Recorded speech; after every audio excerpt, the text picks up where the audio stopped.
All right. So I wanted to do a GDQ submission. So I need to do a video. I need to do a no reset with like me talking about the game.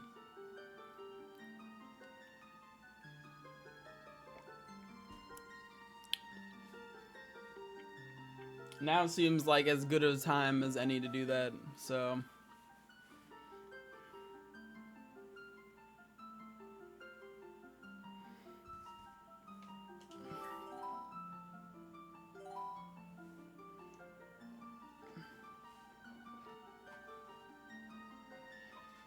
Time to act like I know what I'm talking about. Median segments.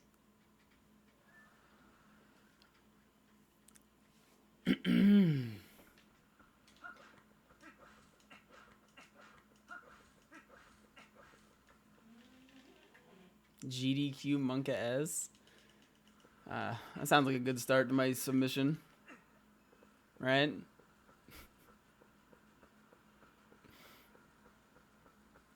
So, you know, the first thing I'm going to do here in this speed run is carry this rock. It's a very exciting speed run. And then I want to use this rock to go out of bounds, so that I can get over to this bridge, because I need to void on the same frame that I reset the game to get something called back in time.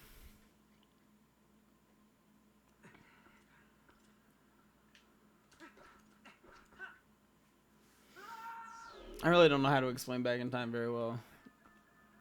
What, like, quickly. I feel like that's something that the couch could explain, but I'd rather just sit there, because explaining back in time is like, oh yeah, so you know how you're on the title screen? Well, that's actually a save file they use.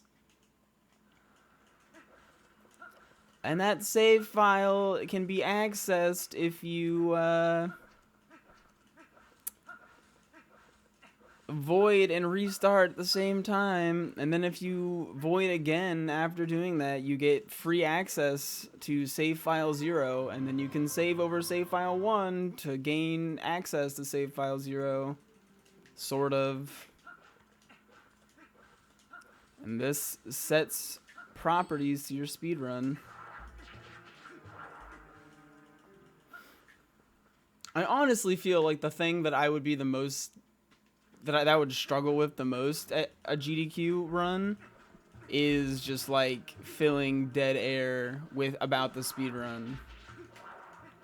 Without a couch, at least. I feel like with a couch I'd do just fine.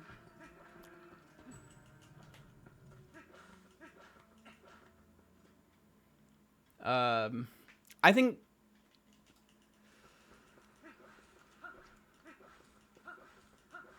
well, at some points, the best GDQ runs involve, the runner providing enjoyable content. Also, hello Kenso, I'm not ignoring you. I saw your message and was gonna dab, and then I didn't. But my stream's very chat oriented, so not having a chat is very different for me.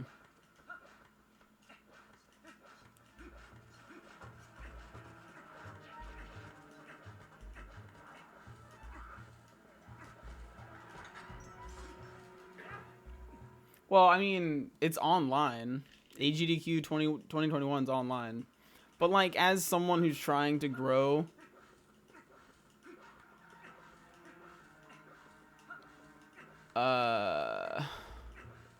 like my channel and my whatever, like it's not submitting a video is like just kind of me giving up in my eyes, or being lazy.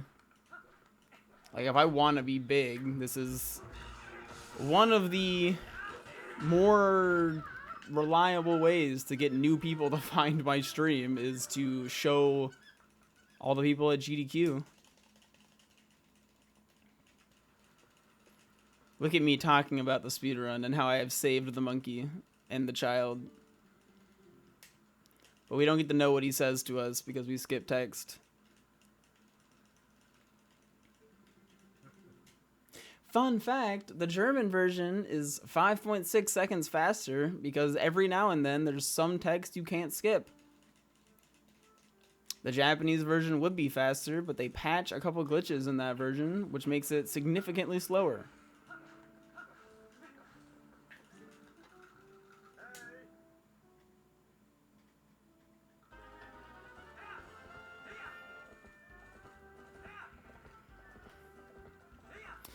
My issue with explaining tricks when I go to do them is like, it's the same issue I have with making my tutorials. Where it's just like, man, I can't wait. Oh my god, is that a 17? Alright, well.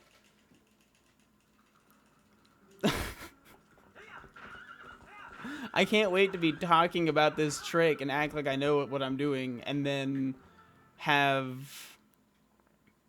the trick go wrong and have to be like, normally this doesn't happen, teehee. You know, the opposite of that goats, where I probably would have been like, oh yeah, goats is kind of great, because they kind of can just go however they want sometimes. There's a lot of RNG involved, and I got a 17, alright. Goats are great. All skill, baby.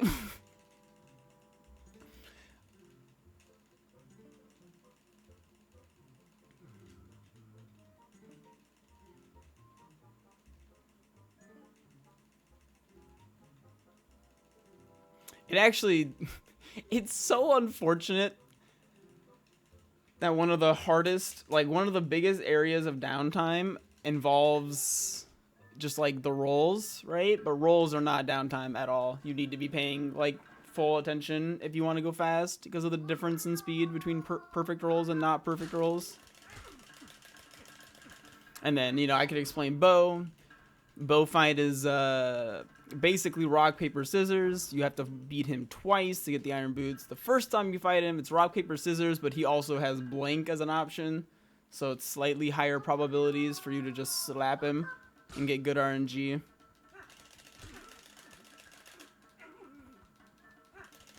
But you gotta beat him twice. So good RNG the first time doesn't mean anything if you don't get good RNG the second time.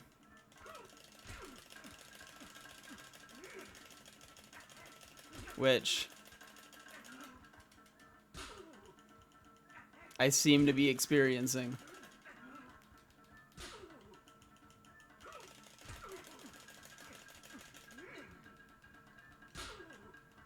Come on, Bo. Oh, no. All right.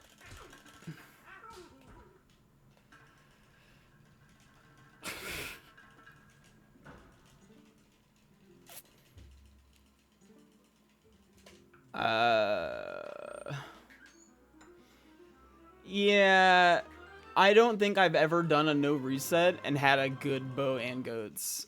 In my race last Friday, I had like an 820 iron boots, and I almost lost to bow because he kept dodging me. It was awesome. So I'm saving here because I happen to need a save in this area for a trick later. Trust me, it's important. We'll get back to it at a later date. Probably tomorrow.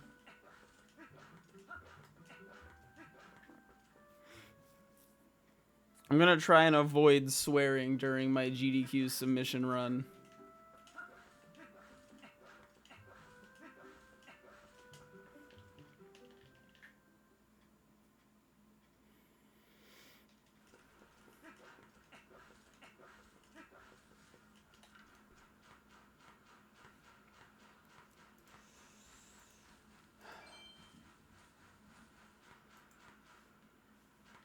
Oh, real meanie today. Yep, there we go. And now's a good time for donations. Because I'm hitting the B button. Now I'm hitting the start button.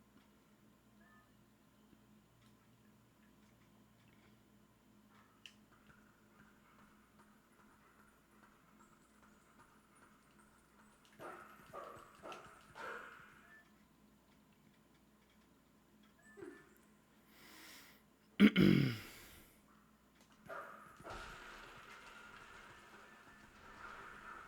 I allowed to disappear to the bathroom in a GDQ run? Don't see why not. Oh my god. Unicorn Kenso.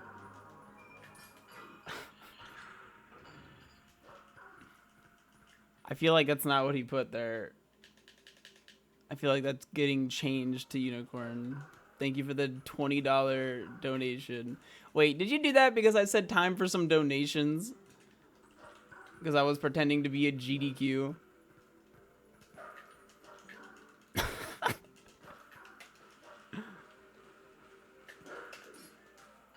Where's your media thingy? It has to be accepted.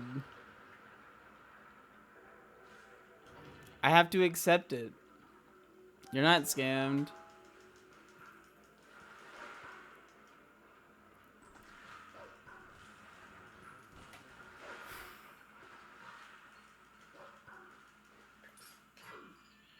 We're that much closer to Bezos' yacht. Bezos' yacht.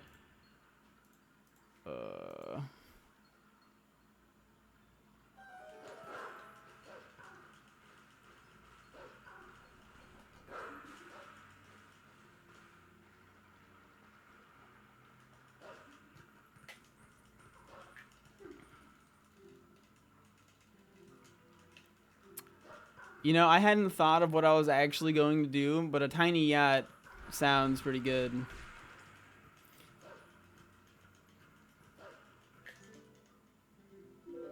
All right. So, do you think now would be a good time in the run to explain imp skip?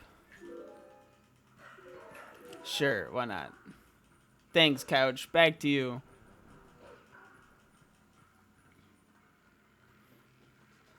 So, a majority of the time in this game, when you're talking to Midna or like coming out of a loading zone and Midna's about to talk to you, the game gives you about 1 frame of freedom before it forces you to like go into the Midna text, like there.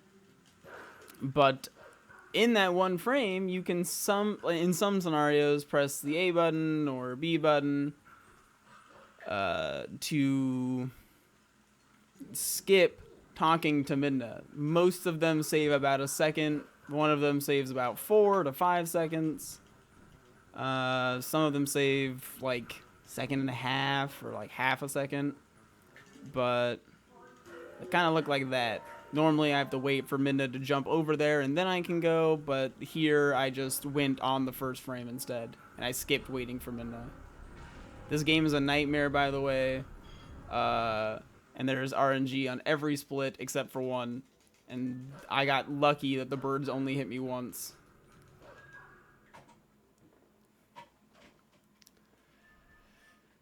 No, you.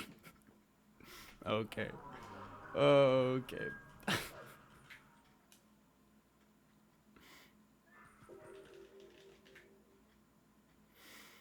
But all in all, that was a good segment. Coming up here is probably the biggest gatekeeper in this speedrun. Something called Sword and Shield Skip. Due to the fact that we did back in time earlier, we already have the Sword and Shield, and Orden is set to a location. It's like Orden is already set to we got the Sword and Shield, so I can't go get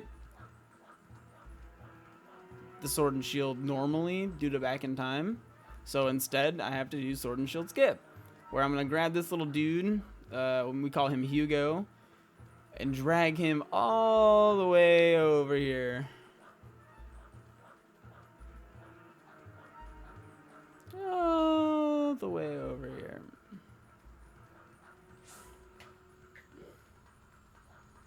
Line myself up with this little line.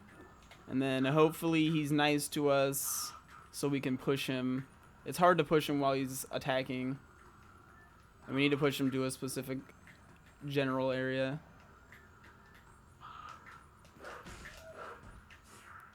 But I got it. Claps and cheers.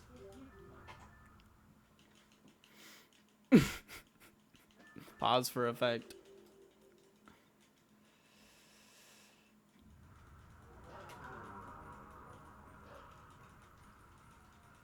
But there's a little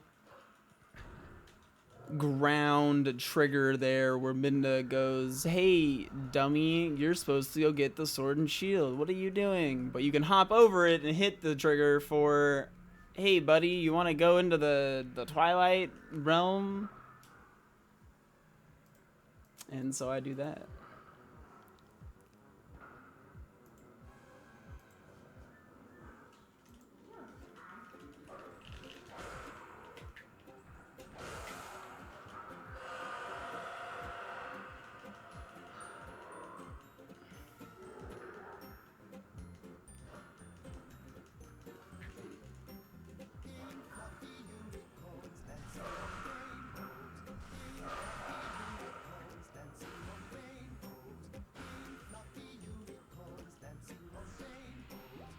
I played the media. I'm not a scammer. Let's test your knowledge and see what you've learned so far. What color are the unicorns? So we're normally in this game, like the casual playthrough, you'd be collecting these bugs and whatnot. But we can actually skip collecting all of the bugs here entirely. With a couple of tricks, so we're hoping to do that. I'm glad this will be in my GDQ submission. Thank you, Kenzo.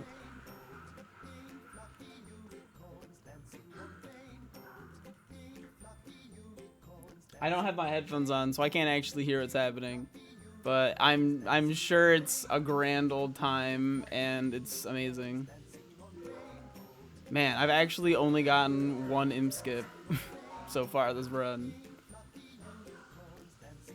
Lucky. Nope. I'm restraining myself to prove that I can do that.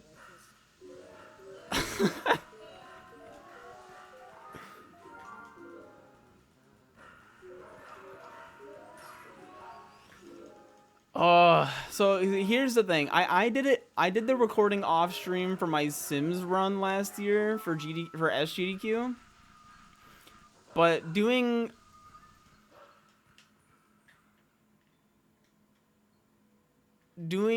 an off-stream re-recording for this would be 3 hours, which kind of is a lot of time.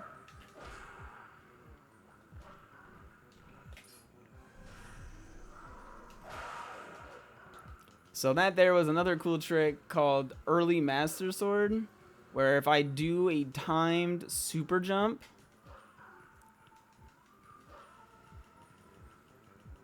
as the Shadow Beast is attacking, I can jump up onto that ledge and conveniently hop down to the Sacred Grove to go get the Master Sword. That's why the trick's called Early Master Sword.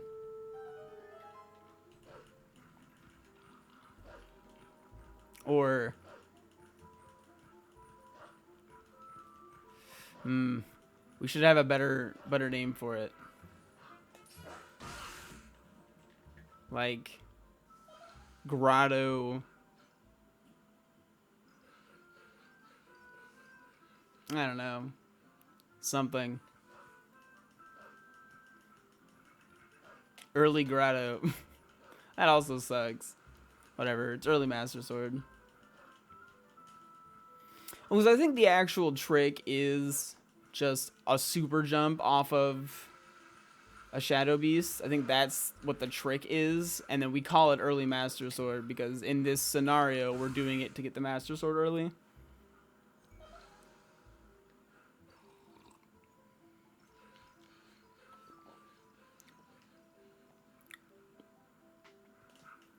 Oh, You can delay an A press there to jump off of that ledge and not fall in the water, but I missed.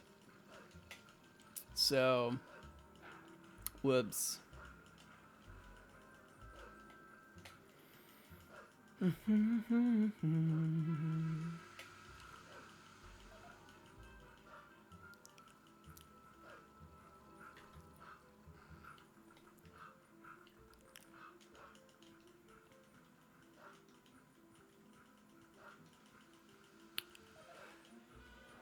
This should be the last Skull Kid chase down that I have to do before I go fight him in his little Skull Kid arena.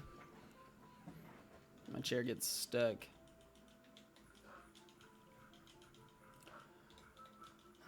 But I get to enjoy this wonderful song for a little bit longer.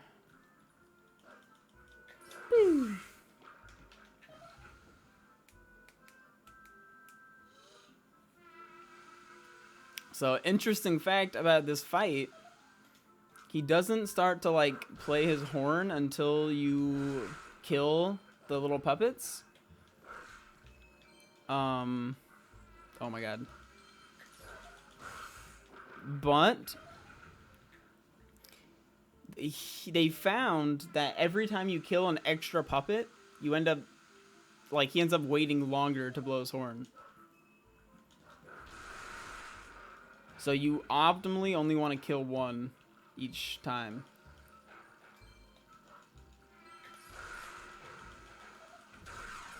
That was really bad though. I got kind of slapped around.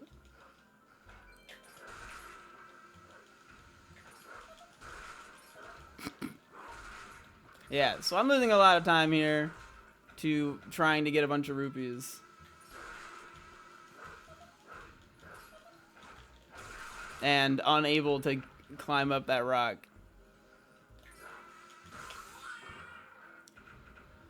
But it's fine.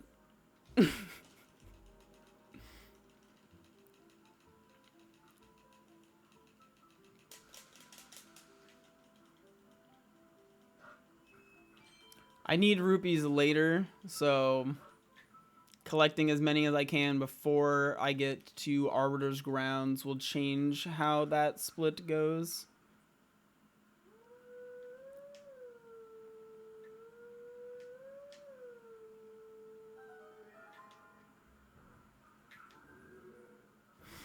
And this puzzle is very difficult.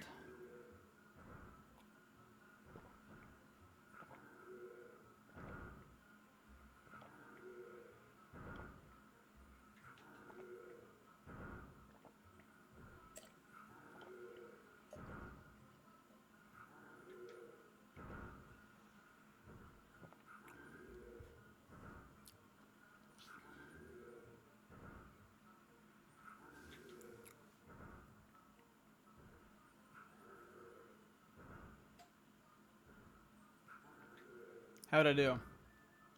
Got it? Cool.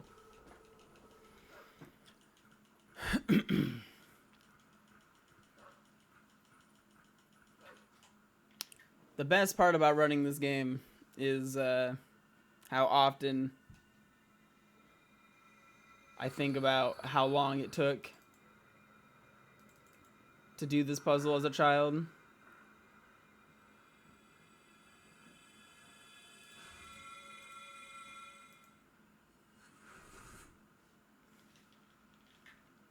And now I just kind of do it. I'm a little sad that I lost 40 seconds to the, it was probably more like 30, 35. But I lost like 30 seconds to the Skull Kid fight. Because I was running around being a dingus. But it's a sub 23. That's not bad. Yeah, it's pretty bad.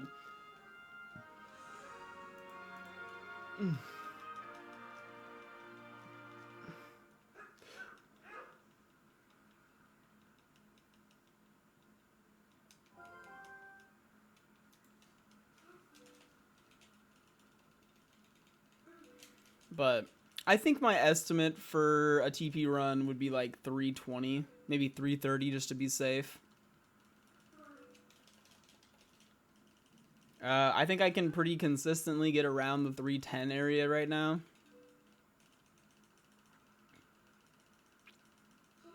Like my race on Friday was a really good example of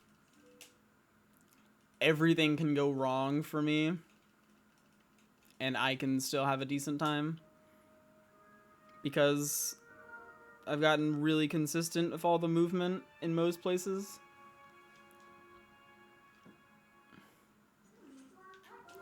But due to the fact that we have the Master Sword early, we can already warp, because warping is not linked to anything but the Master Sword.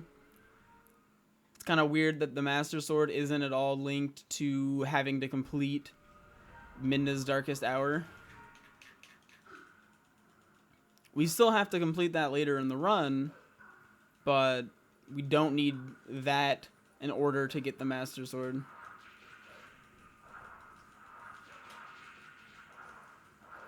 So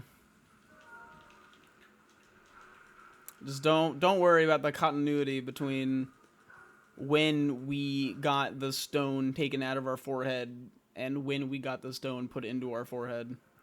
Because I think we get the stone put back into our forehead later, but we already removed that stone in the past, so in the future, the stone is not there. Yeah.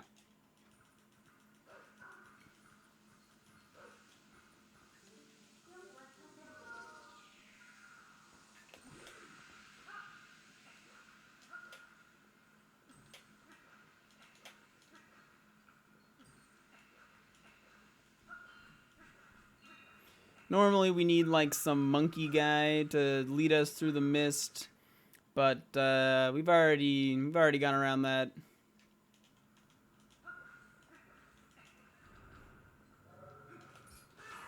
So we're just gonna use the lantern ourselves and slide on through.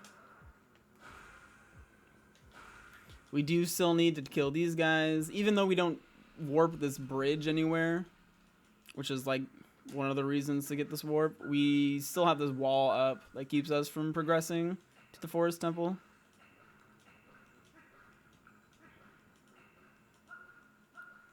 And I'm back to frame perfect rolls.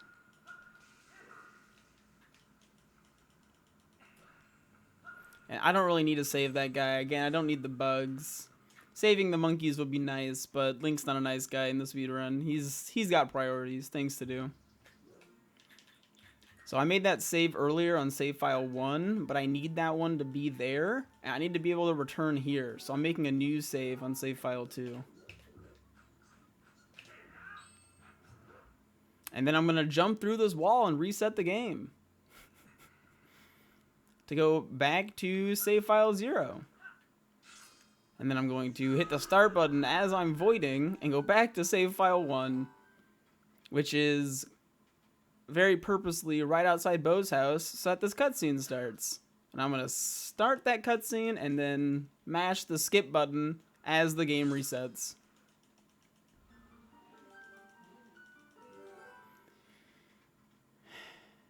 And I'm going to listen to my girlfriend blow her nose from a different room behind a closed door. I can't believe I can hear her. But that's not part of the trick.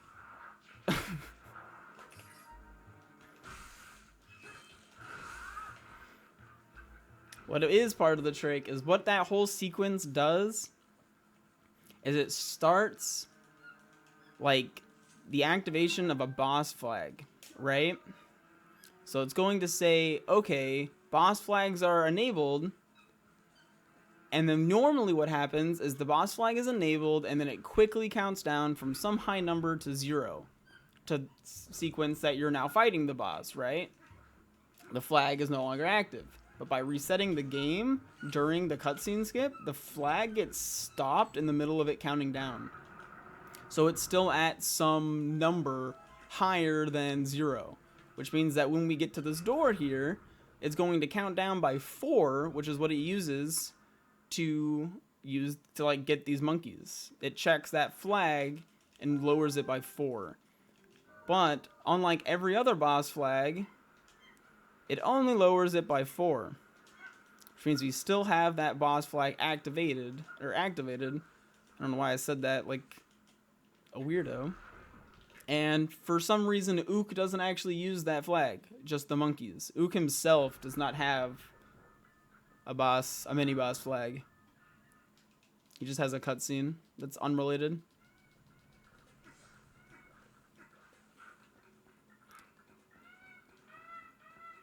How many times he hops is completely random. But if he dances on you, it resets. And he unfortunately danced on me because he got a little bit too far away from me.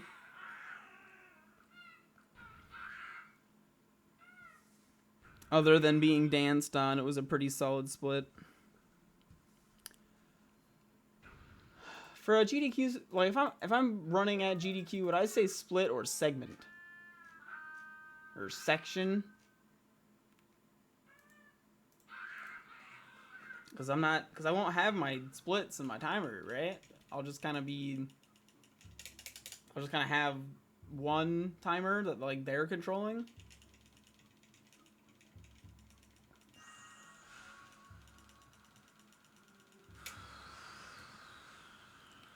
But now that we have the Gale Boomerang, I can cheat a lot. Because that's what speedrunners do, we cheat.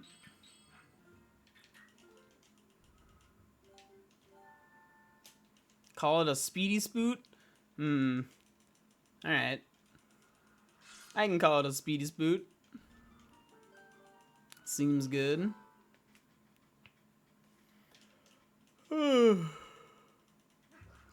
I just finished my tea and then I yawned. Come on now.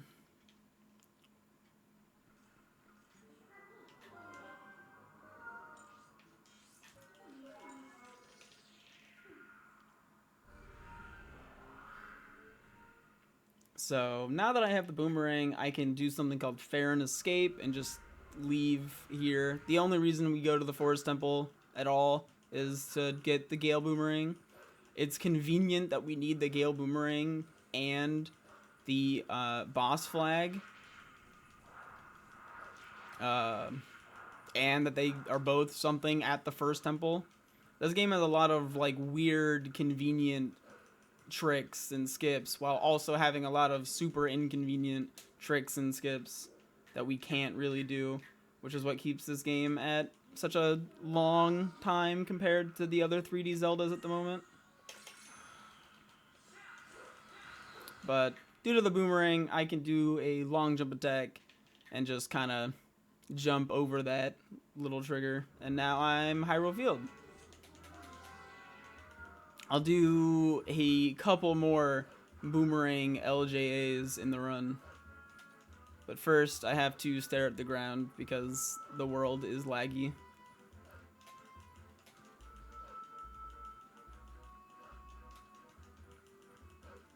I'm gonna line myself up with these like weird little white lines over here to try and not talk to the mailman. He's a very friendly guy, but he's slow. Despite himself being very quick, talking to him is slow.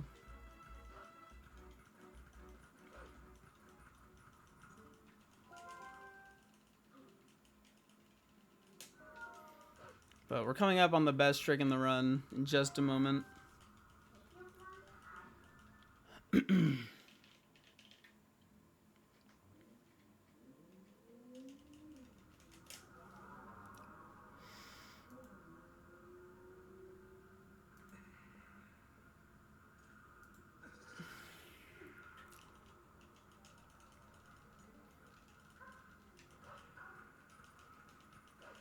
So we're going to watch a cutscene up here, and it's going to tell us about this stick. We're not going to sniff the stick because that's slow. We're not stick sniffers. But I do need to beat up these guys. After they die, it's going to tell me about this bridge here, and I have a singular frame to press the A button and jump into this hole. It is frame perfect, and it saves about a minute.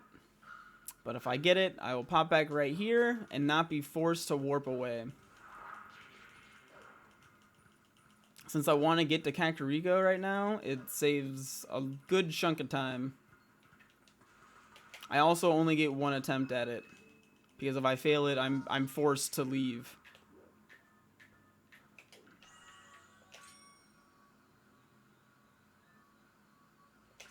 But I've only done step 1 of this trick to get to Kak. Now I have to do step 2, which is rupee roll. All this stuff kind of happens a little fast, so it might be better to have my couch talk about what's going on, so I can just focus on not missing Gorge Void and rupee roll. But I need the rupee on the fence so to interrupt me like falling backwards, is if the rupee isn't there, you'll just like jump onto the fence and immediately fall. But with the rupee there, it like forces Link into a standing animation where I can input the roll and change which side of the fence I fall off on, which then allows me to get to the other side of the fence where I can then throw my boomerang and skip all that nonsense. Skip the big hole in the ground. The Grand Canyon of sorts. But I need to come back to Kak later. So I'm just kind of here to get this portal and dip. All of that stuff was to get this portal, and then I just leave. There is a little trigger here where I fight King Bulblin 1, called King Bulblin 1 trigger. That's like kind of in the center, so I want to not fight him by just like hugging the wall. I'll get around. Watching this cutscene with Midna does give us the ability to warp by just opening up the map, so it is still very important that we get it, because we're going to use the map opening abilities to do tricks later on, as well as it's faster than talking to Midna every time. So we're going to talk to her and warp back to South Farron.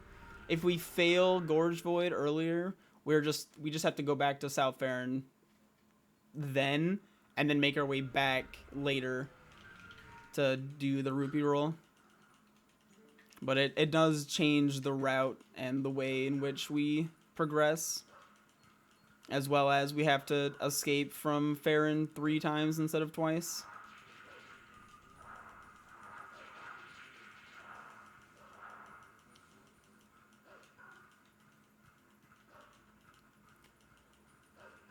This whole little segment of the game, of the speedrun, is what I like to call the gauntlet, the Twilight Princess gauntlet, between early Master Sword, Sword and Shield skip, Forest Temple back in time, which is also frame perfect, Gorge Void, which is frame perfect, Rupee Roll, which is super hard, and the last trick in the gauntlet is something called Pillar Clip, which will be coming up in just a moment after I get to the lake.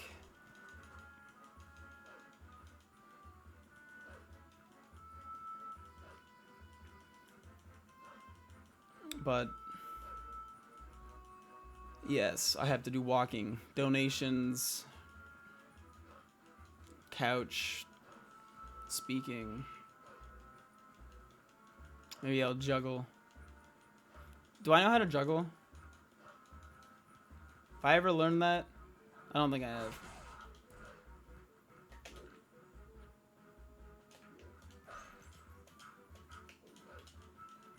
Oh yeah, gates are fake. That gate is fake news. Is fake news controversial? Whatever. That gate is fake news. I can just side hop into it.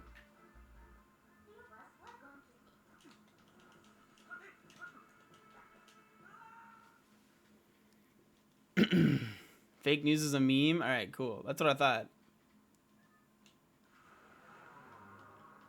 So I need to swim a little bit before I swim up to make sure that my air meter appears. If you just immediately swim up, the air meter doesn't show up, and I won't have a longer air meter when I sink over here. The air meter will start to go down instantly rather than delayed, and I need it to be delayed or else I won't have enough air to get to the water temple.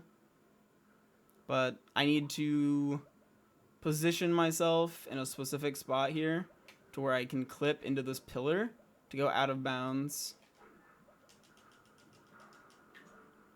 Like that.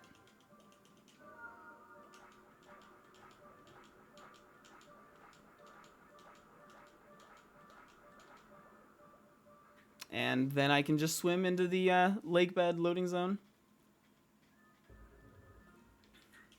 But it's very airtight. I don't have the ability to swim back up into the temple, so I'm just gonna save warp.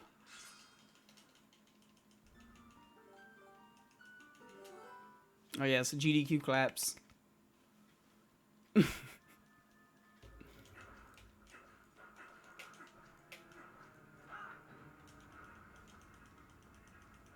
I'm like weirdly nervous. Like I'm not even.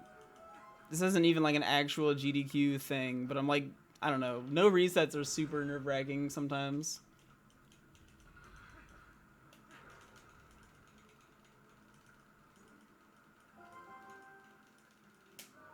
But since I plan to be hoping to do this at GDQ, I'm trying to, you know, get a little better at it. Here I go abusing the boomerang again.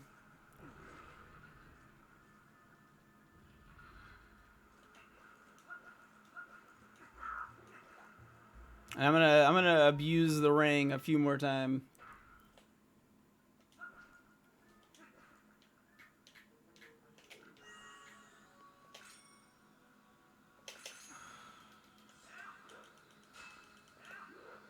Yeah, there's one. I just did a couple of hops. Don't worry about it. Don't pay too much attention.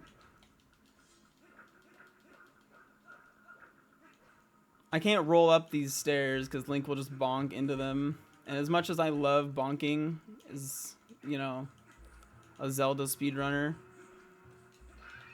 I'm gonna not. But I do have to get something I do really love. The Uku. Man chicken in the chat. And then I need to dive back down. I'm sure Link's neck is fine.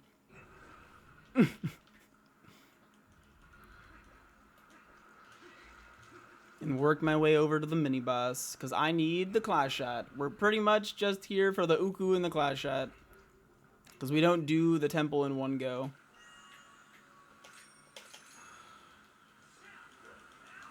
Yeah, a little bit more boomerang abuse.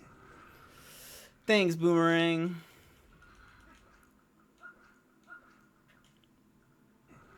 So normally this room's actually the exit to this boss. But we set that flag earlier for the boss flag, and we still have that set. So we're just gonna see up and look at the Deku Toad and skip the cutscene, and it'll put us in the room accordingly. That does, however, use our boss flag. So now it's set to 0, like it should be.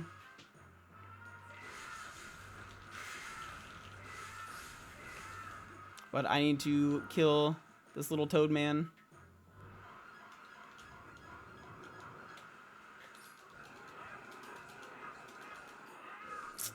In 2 attempts because I made a mistake. No, you can do it in 1, but it's kind of tight on the timing.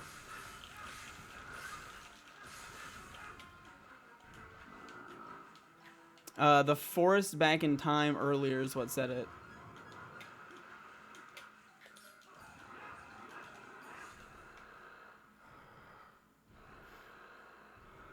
I'm a little sad because I think that would have golded if I didn't fail.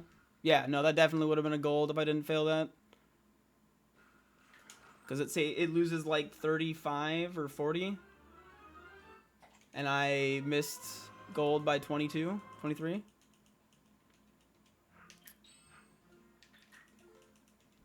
So I need to get out of this room to use the Uku, so I'm just going to save and quit.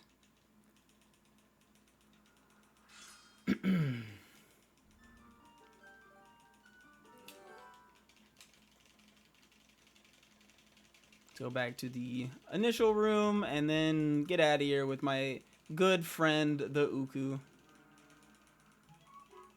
And my even better friend, Uku Jr.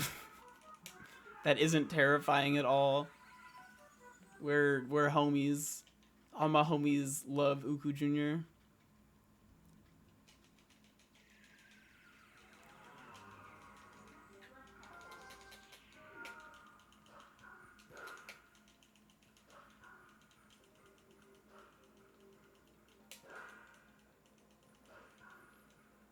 Now I need to make my way over here and talk to this guy.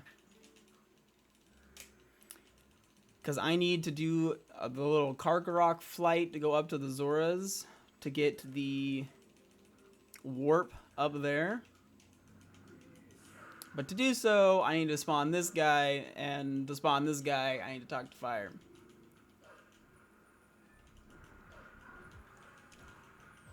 Now I'm gonna try and do something here where I either crash my Wii and summon a bunch of bees into my Wii, or I kill the rider by having him go into the water.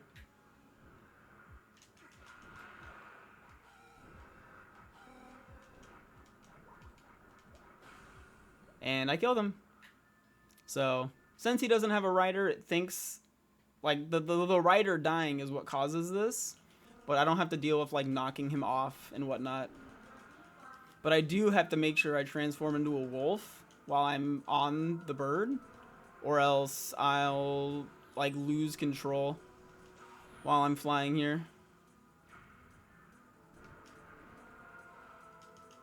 And that's a fun little clip that is very unnecessary. It saves about 8 seconds.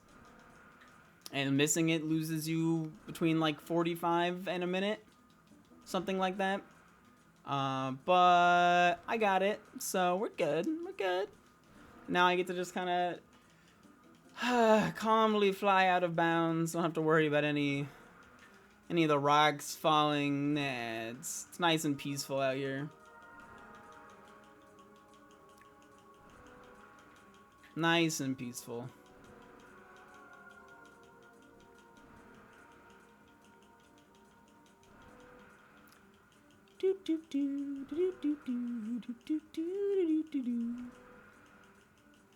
But the loading zone actually travels all the way over here. So I can just stick to the left and just kind of keep flying straight. And eventually I'll get out of there. Sup, Tortoise? Thank you for the GZ on PB. I'm doing a no reset commentary run for a GDQ submission.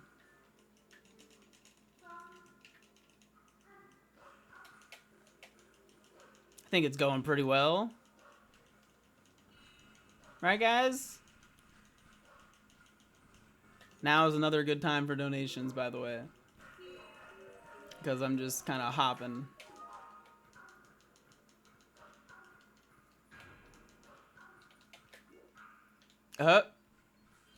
Well. Now I'm falling. This is what happens when I say things are going well. I think I literally just missed pressing the Z button.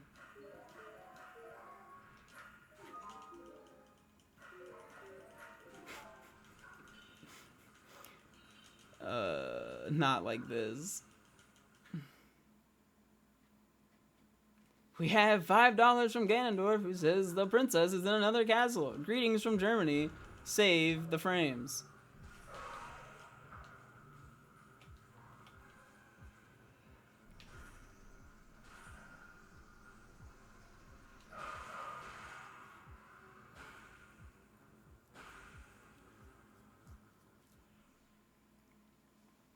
But I'm only here for the portal.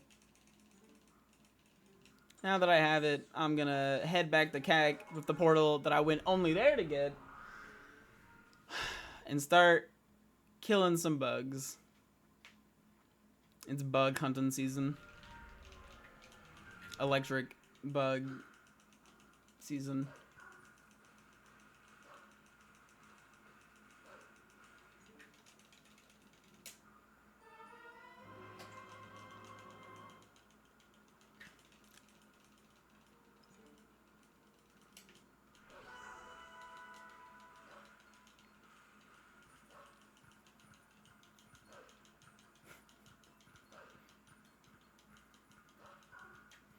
Hello, Sharky's boss. Run's going all right. Doing a no reset commentary run for a GDQ submission. I have to wait and make sure that bug dies before I jump through here. Luckily, we can just clip through, and it's way faster than going through the regular way.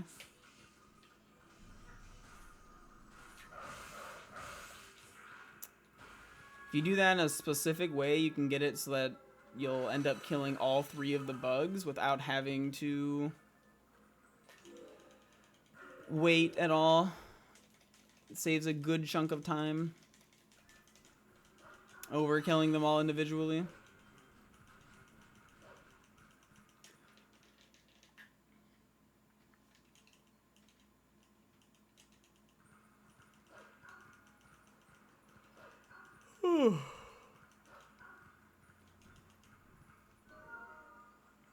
There's a fun little thing you can do here where if you immediately sense and just bonk this wall and start targeting the bug, it'll come down like immediately, and you can just not have to climb up and get the bug because it'll come right to you. Do a fun little jump attack to get on this ledge.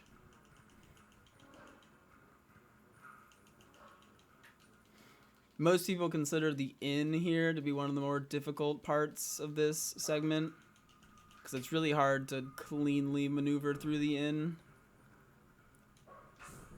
If you stand just to the left of this oven, that bug will always land right in front of you. Nice and speedy. Or should I say swift.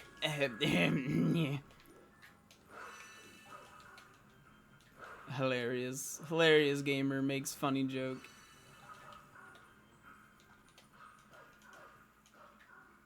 That was very close to a flawless end.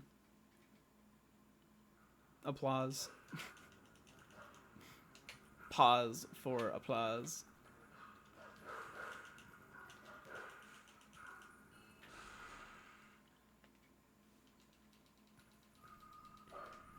Damn, this speedrunner is so funny. I should check him out on Twitch.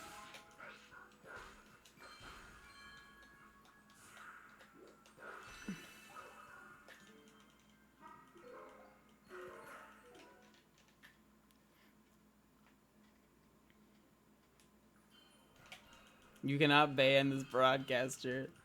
That's what I like to see. I do not have a couch ready, but even for a GGQ online, there will be a couch. It's in like a Discord call.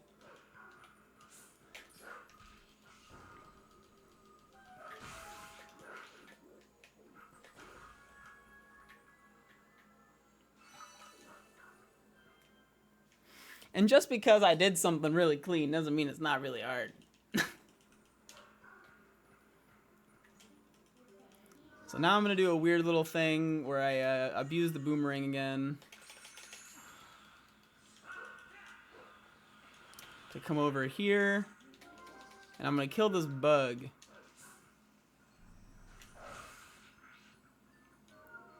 Normally, this house is standing, and then you go inside and it burns down. But the thing that actually causes that house to, you know, explode, the bomb house, is the bug dying. So if you use the invincibility frames of the outside of Midna's attack, like her little charge attack, so that you don't get hit by the lightning on the bug, you can kill the bug, and the game will just think the house must be dead.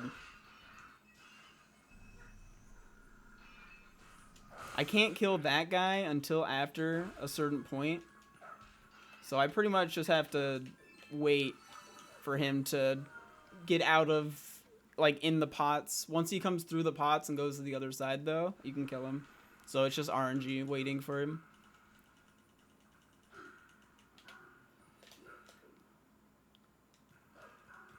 Any frame perfect tricks for the run? Oh, tons. So many frame perfect tricks. I've only gotten 2, but there's been like 20. I got one of the 2 that matters though.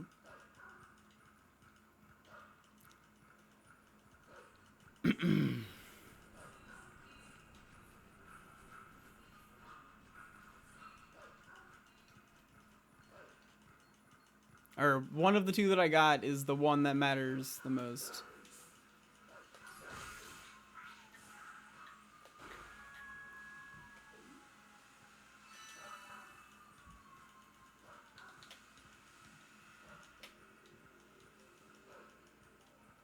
Any intentional deaths you plan on over exaggerating? Kind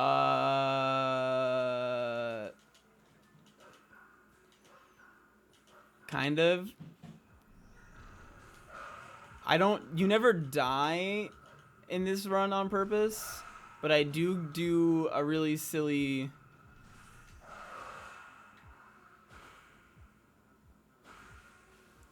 I have one part of the run where I always pretend to kill the run, and I'll probably still pretend to kill the run there.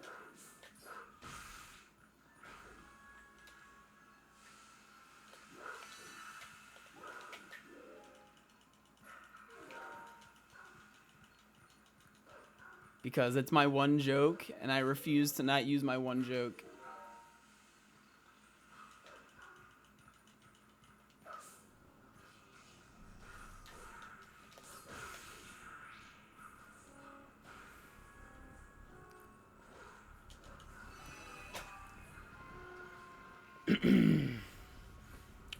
So that was really good. I think that's my first sub 7 Elden Twilight. So, dab.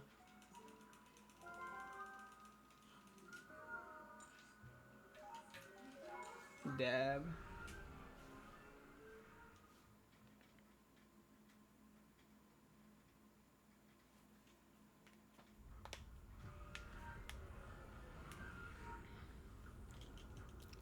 So, now I get to talk about the entire reason that I did all of that stuff.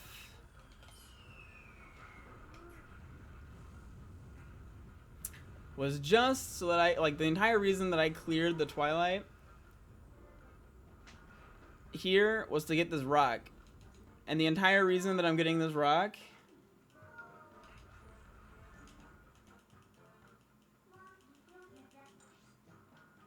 is so that I can warp it to Zora's domain, so that I can unfreeze Zora's domain.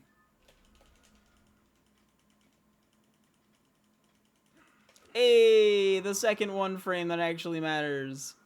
There's that's an imp skip. Minna tries to talk to you there, and it loses about 5 seconds if he talks to you, but you have 1 frame where you can side hop and ignore talking to Minna. It's very speedy. The humans there aren't afraid of us because they aren't actually... Their actors aren't activated properly. They're stuck in the welcome to town, Link mode. But I never actually did that. So they're just kind of...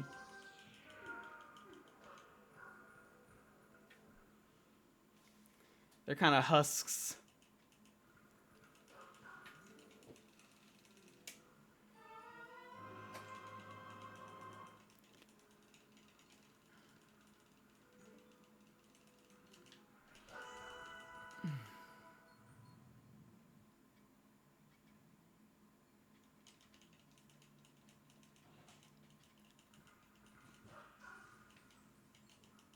No, he said your dishwasher will be exploding in the next hour. You were too tired to understand.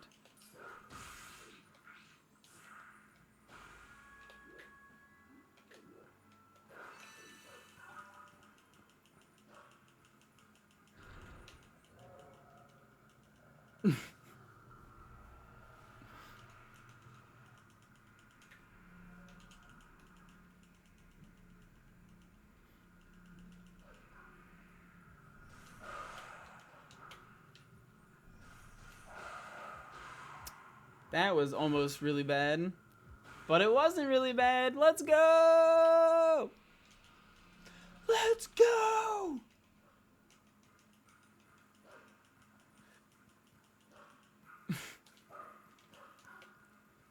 Nice and hype. Good and speedy.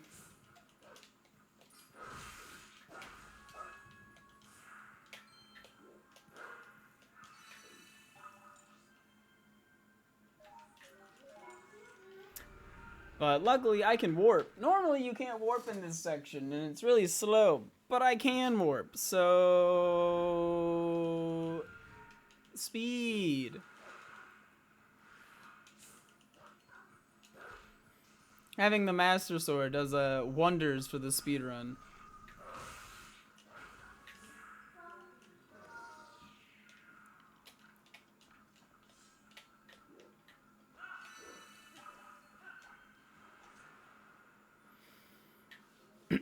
So long as I make sure to swim under here, I'll avoid Queen Rudo or whatever her name is being like, oh my god, please save my child. And therefore my conscience can remain clean when I don't save her child.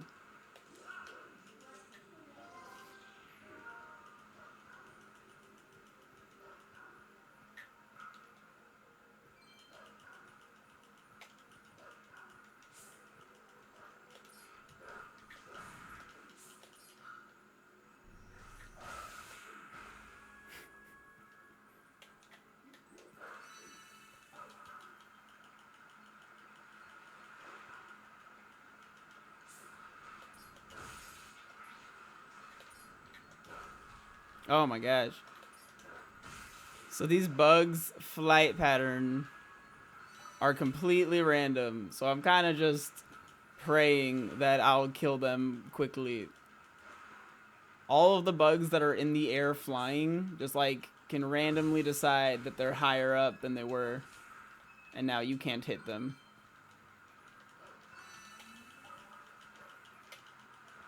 And this man says he only has one joke. I explained earlier, Sharky, about how I have the Master Sword already when we did EMS, and how it doesn't really make any sense.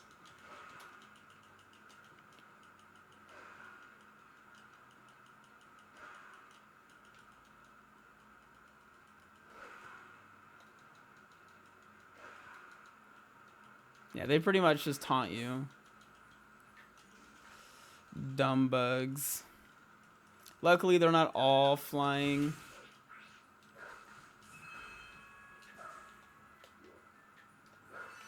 My rupee count's honestly really, really good right now. Generally, I'm usually at like the 30s, like low 30s, so being close to 40 is nice.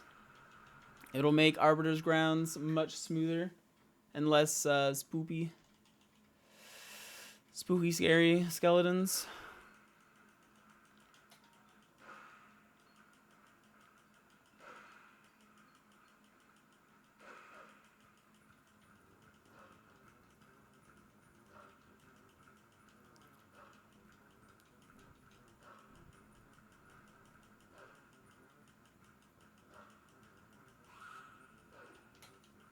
And again, I'm looking at the ground to save some frames, because looking at the sky is laggy.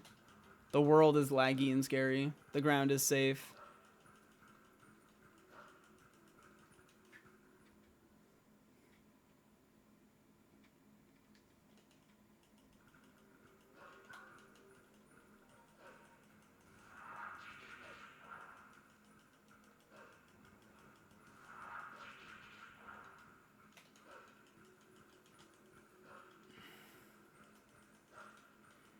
Yeah, sorry about that. Sorry that I golded a split during my no reset.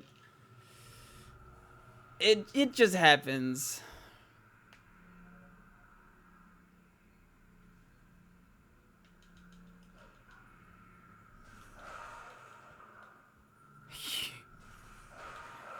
You're really testing me today.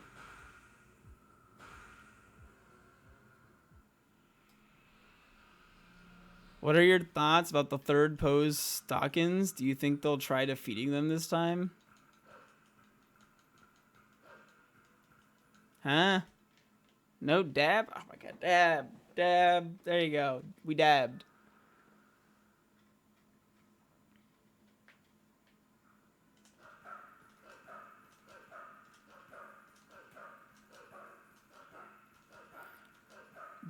So we can't like actually run through this area, but we can do like these dash cancels.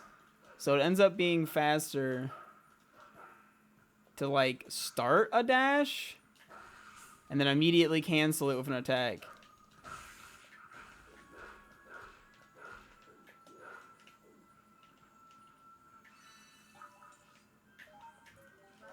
And if you do that, if you break those boxes in a very specific way, the bug will jump right down and you can kill it. If he actually stays up on that ledge and like squirms around for a while, you can't hurt it until it goes down.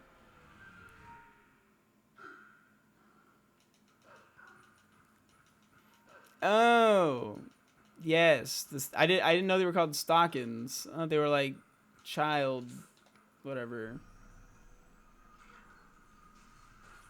or their official name, Pokey Guys, little skeleton Pokemon.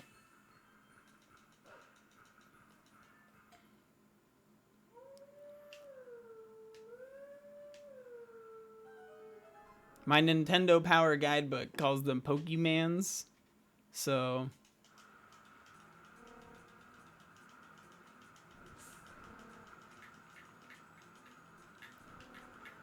I listen to that.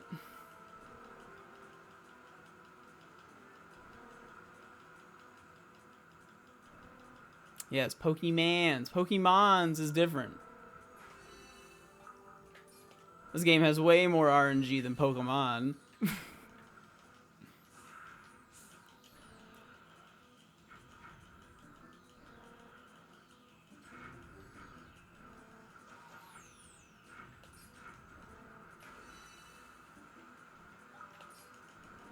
Pokemane?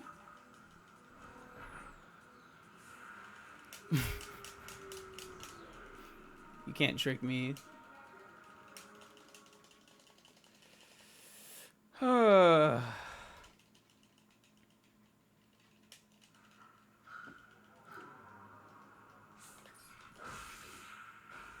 That bug can be in a lot of different spots, but he was in my favorite spot, right in front of me, waiting for me to kill him.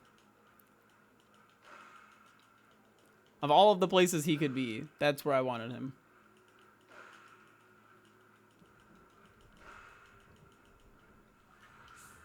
But now I have to kill the Metroid Prime boss that they snuck into this game.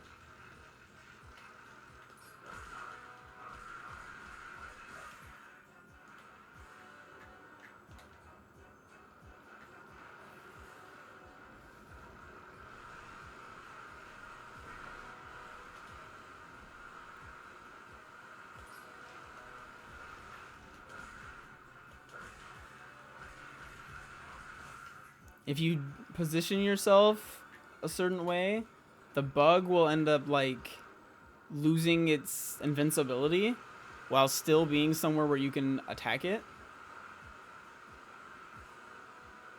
And it saves the time of like waiting for it to be attackable again. Which I got it both times, so PogChamp. You also only need to kill one of the little tentacles. Once you start hitting the tentacles, or like the sausages, everyone calls them sausages, and then bonk, it still just assumes that you killed them all. So we want to put ourselves like just in front of the one sausage so that we hit it and then bonk at the same time. Very speedy.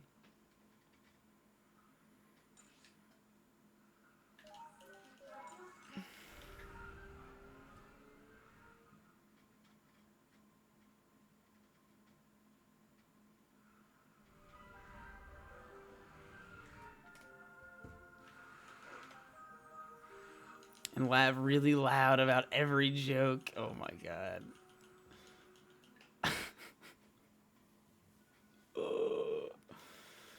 uh I really wanted to run at SGDQ 2020. Not this game. I didn't feel like I was ready for this game, but I feel like I'm not like the greatest runner at this game. You know, there's definitely people who could display a higher caliber of gameplay, but I think I'm good enough to like show off the run.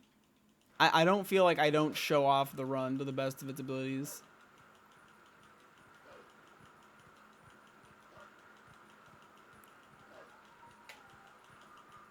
Like, I do the fastest route, and it hasn't been at GDQ in a while. Time to play this game's instrument. Every Zelda game has an instrument, and this game's instrument is screaming into the void.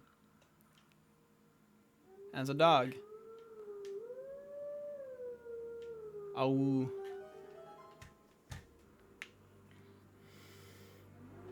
Oh. Right? Oh.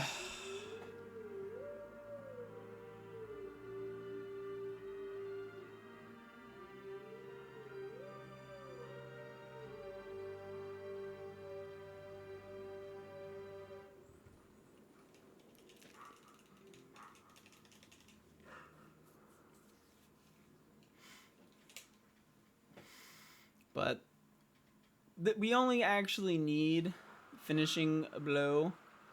That's the only golden wolf we need. And this one happens to spawn him close to where we're going to be later. But right now, we need to save Isa so that we can borrow some bombs from her. To be honest, if we never showed up to Isa's place, she'd never be in danger. So we're kind of endangering her so that we can save her. But, semantics.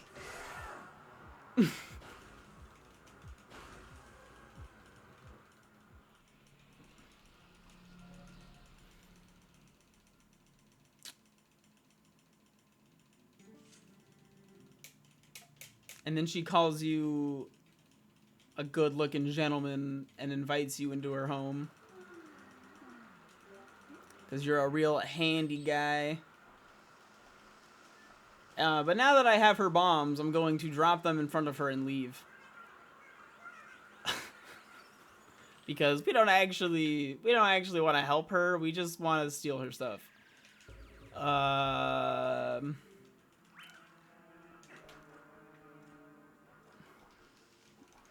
We also don't want these bombs. These bombs are basic, and we don't like basic bombs.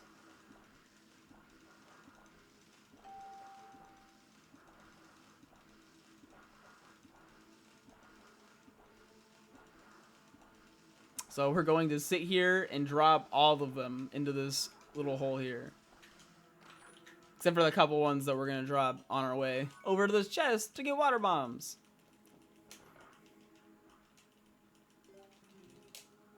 What's up, XQs? Thanks for the good luck. Hope you had some good runs today. Hike to the bombs. Yeah, basic. But now that I have water bombs, I'm going to use these to go get bombs.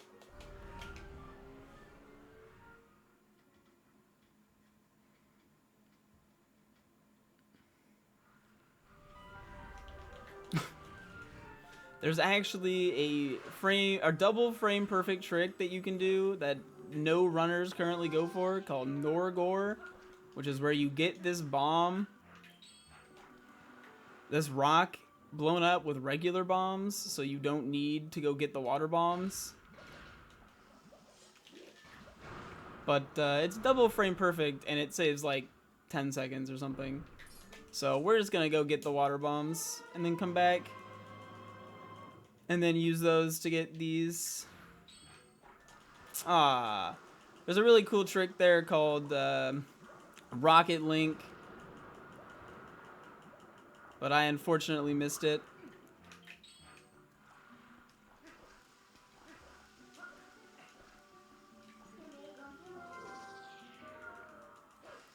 But I'm gonna enter Snow Peak now. Gonna go see how my boy Yeto's doing up on the hills. There's no Ike sword glitch in this game because this game's not cool enough for it.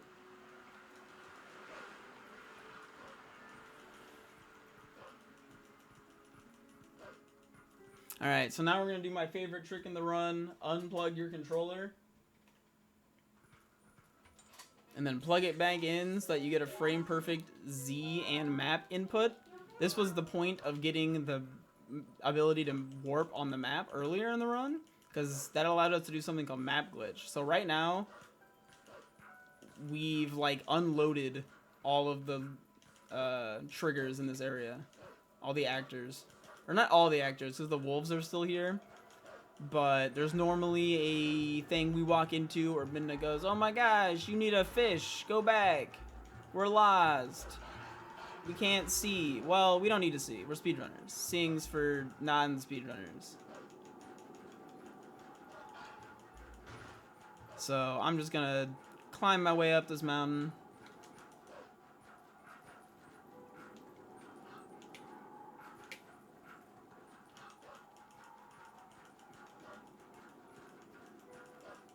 Make my way over to the top.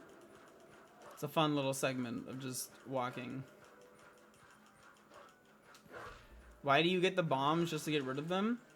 So we get the bombs to get rid of them, to get the water bombs, so that we can get the bombs to get rid of them, so that we can get water bombs.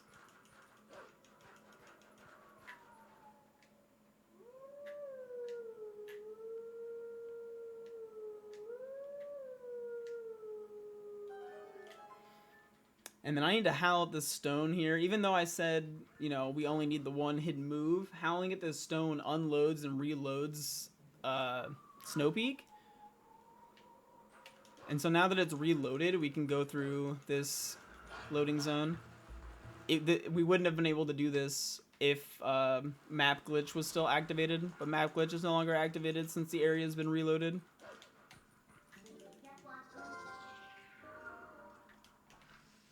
But I need to get rid of all of these bombs still.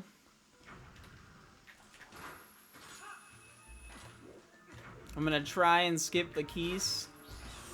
Nah, well, that's what I get for trying to skip the keys. They're not super fond of me skipping them. They heard I've been glitching, so they try to stop me any way they can.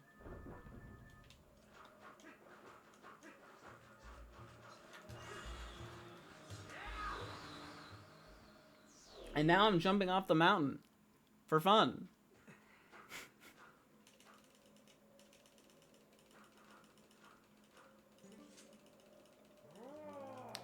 Yeto wants to go on a spiritual journey with me, but unfortunately, I have to say no, as it's faster. I don't know why he gives you the option to say no. He's just like, "Hey, buddy, are you going on a spiritual journey?" And you're just like, "No." And he goes, "Aw, alright, well, my wife's really sad and sick.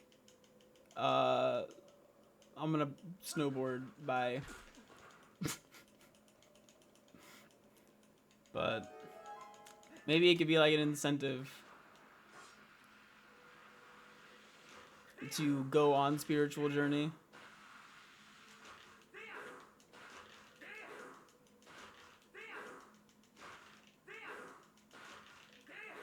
And now I'm Shaun White.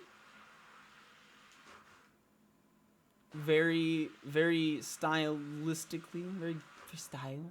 I'm trying to do this with style, is the words I'm looking for. Because not touching the ground is fast, and touching the ground is slow.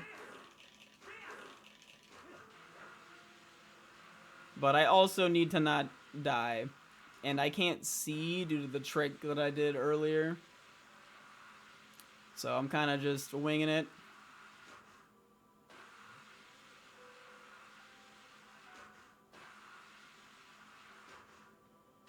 But, oh, you know, so far so good.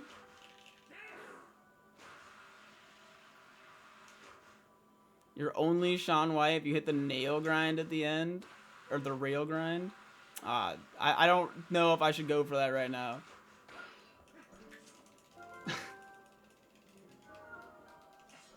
But luckily I didn't void. And made our way up to the mountain. Can I do a kickflip? Yes.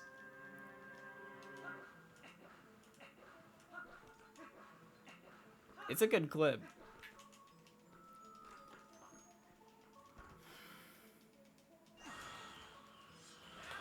Here I go abusing the boomerang again. And littering in Yeto's nice mansion. Honestly, Link's such a jerk. I just go around dropping my bombs everywhere.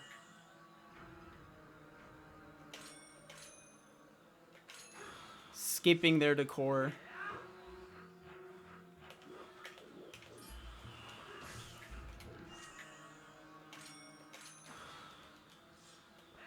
Woo!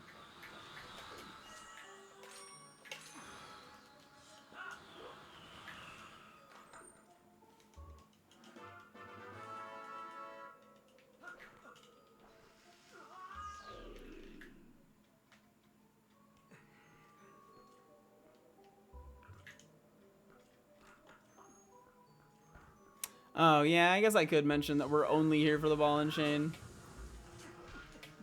And to bonk on that door. Bonking is the other reason we come here. It's very important RNG manipulation.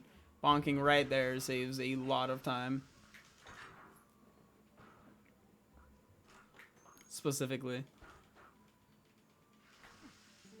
As well as hurling that bomb awkwardly saves a lot of time.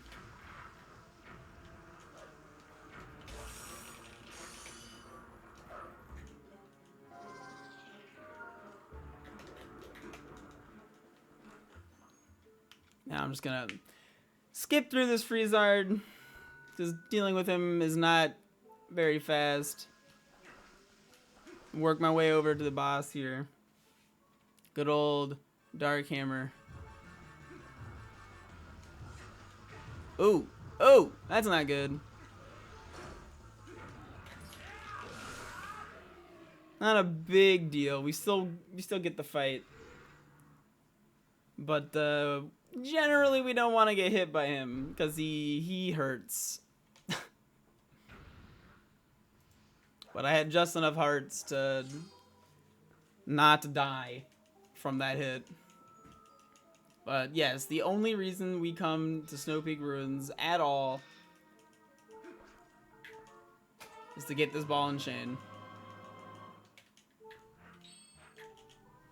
It's very convenient that right after getting the ball and chain here, there happens to be this orange rupee right outside. Because we do need 300 rupees to buy the sky cannon from Fire later in the run. I've been talking about gathering rupees for a majority of the run here. And there are 2 conveniently paced orange rupees in Snow Peak Ruins. Both of them hidden behind bubbles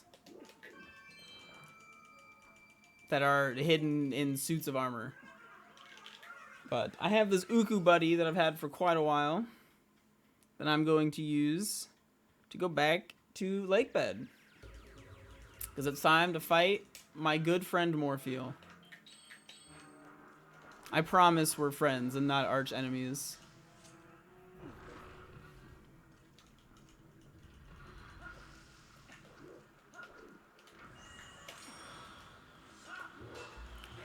A lot of the same movement as before, except this time I'm going to make a mistake and fall off. Twice.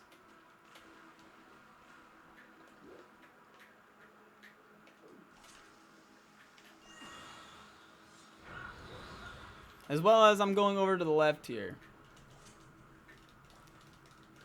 And getting rid of the rest of my bombs so that when I get up here, I can grab the next closest thing of water bombs.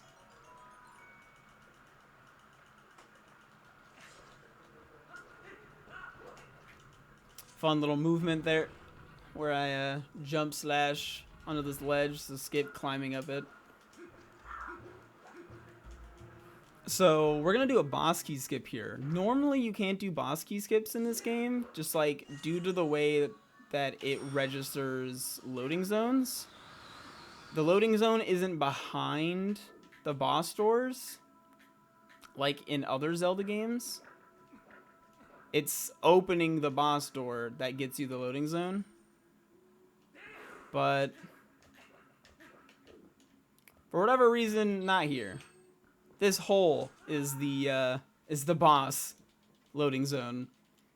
And due to the fact they made that little error, we can skip through by clipping into the little room and then just falling down the hole. But hopefully I make it to the ground before my air runs out. It can be really close.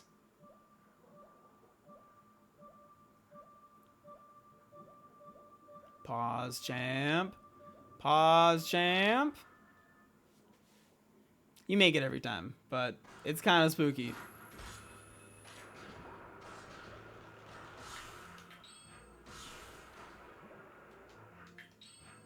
Now I'm gonna do something here where I take out this bomb and force remove my iron boots so that I'm now swimming with a water bomb. Normally you're not allowed to swim with a water bomb. You can only take them out on land when you're standing or underwater with when you're wearing the iron boots. But I was taking them out when I was wearing the iron boots, but then force unequipping them while I'm pulling out the bomb, so the game can't quite figure out that we're not on the ground anymore. Now lets us swim with it.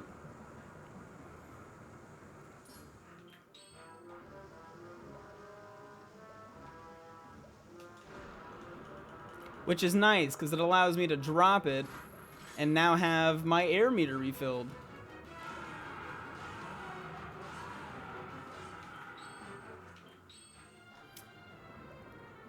I don't have quite enough time to kill him with just that one air meter, so I'm going to drop back down to take out another bomb to refill again.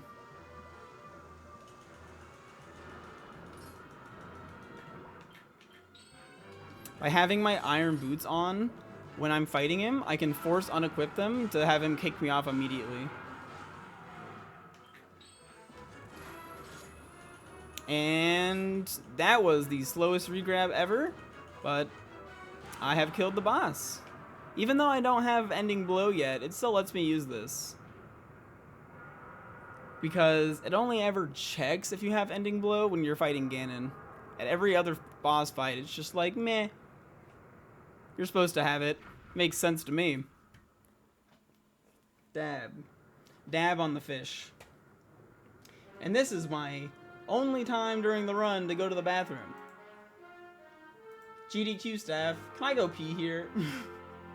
What are the rules on this? Please let me know in the comments.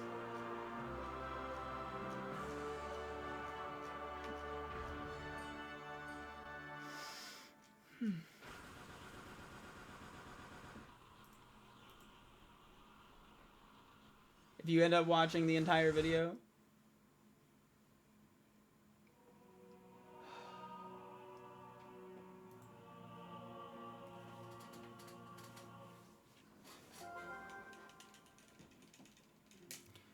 And yes, this route would be, it wouldn't be very different, because like we do a route where we get the Zora armor, but yeah, we would do Zora armor route. It would be faster if we couldn't get to the bottom there, which just in general to me is so funny because it's really, really close. This is a no reset, so I'm gonna just grab this little heart container for safety. Just a little bit of safety.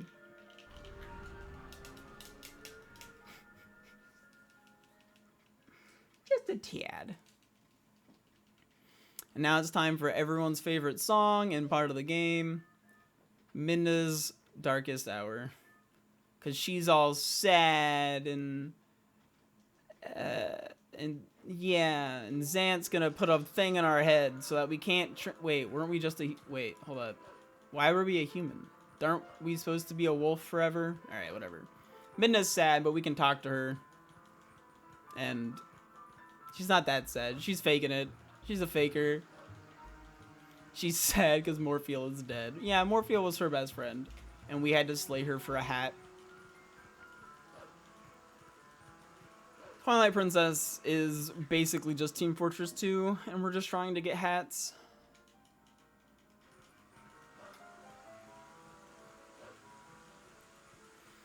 We need to stare at the ground even more here than normal, because now there is Hyrule Field lag and rain lag.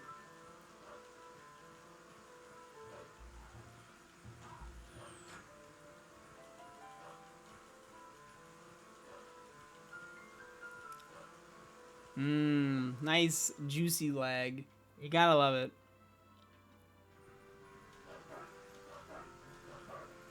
This cat here wants to talk to me, but I'm not having any of that. So I'm just gonna stop doing my run dash for a little bit to get around him.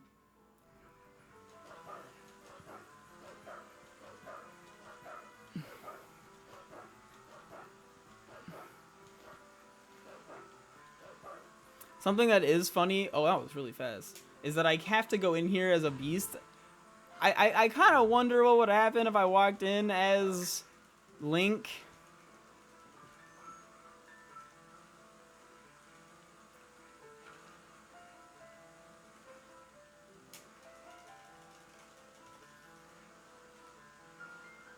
We're just like, hey guys, how's it going? Because I can totally transform into Link right now.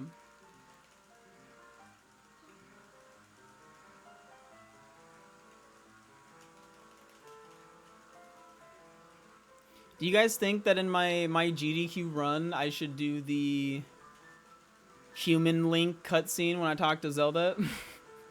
The very, very cursed cutscene?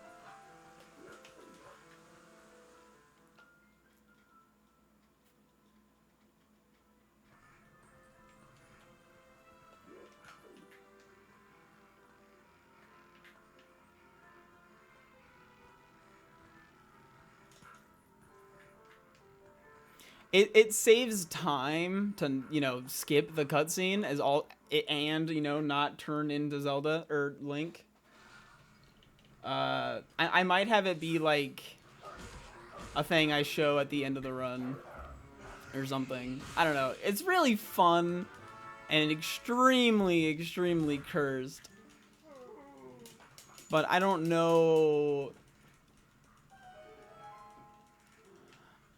like, I don't know.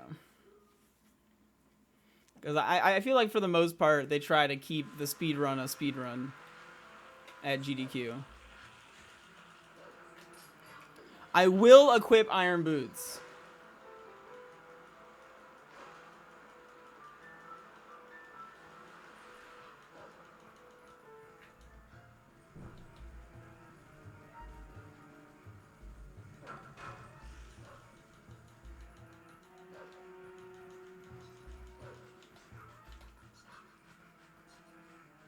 Come on. Okay. But yeah, see, I can just, you're just like, hey, what's up, Link? How you doing? And I'm like, ah, you know, just no biggie. Skip's doing some puzzle. I don't actually know what you're supposed to do here casually. I think there's a puzzle, but I'm just gonna not puzzle. Oh my god, Gibbern. 1 year. Thanks so much, man. That's exciting. Fuck. I mean, shoot. Dang it. I promise I'll be better. GDQ, no.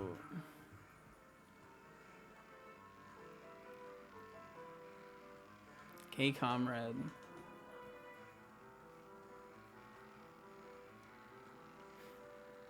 I got shot in the face by an arrow. It caused me great pain.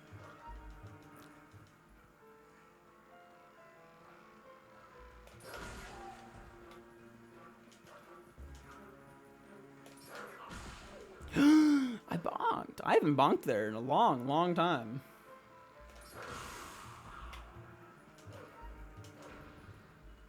I don't think I can go anymore. I must have went like a tad early. Or a tad late. So there's an early cycle here with the wind that I'm going to try and hit. But you have to have like really clean movement to hit it. If I don't have clean movement, I'm just gonna end up waiting.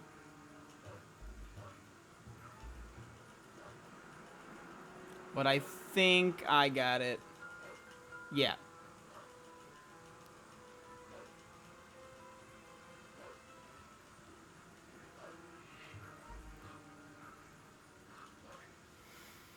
Whew.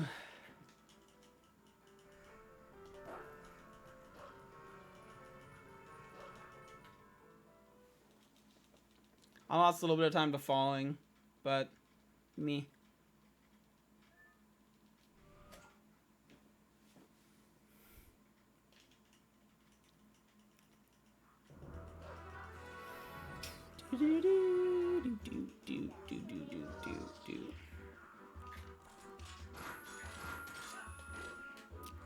Link, careful, you might fall. So here's that wolf that we got earlier, so that we can learn ending blow. Again, this is literally because it won't let us kill Ganon at the end of the game without it.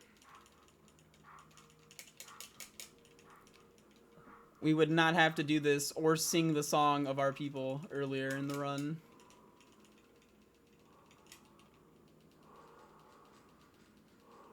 Dog, something's growing on your shield. You alright, man?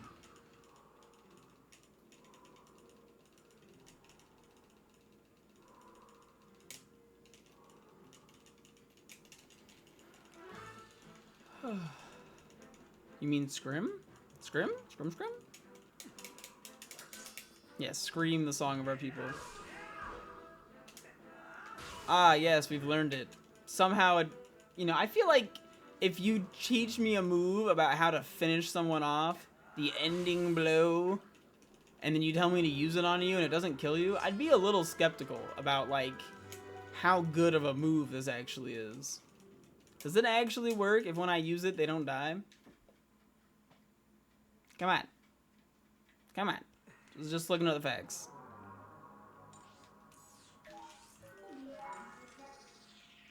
Because ghosts and plot armor. Yeah, no. It doesn't make any sense. And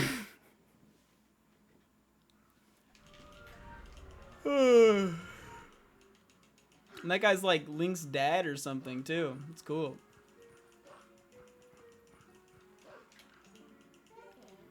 I'm gonna see up before I talk to Midna here. Because I'd really rather not look at the water while I'm transforming, because the water is very, very laggy. Like, very, very, very laggy. No bueno.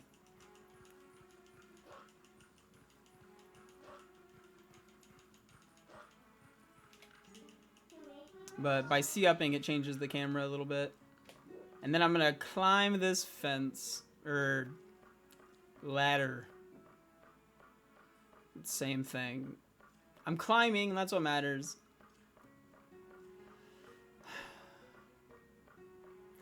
I'm just climbing a stairway to heaven.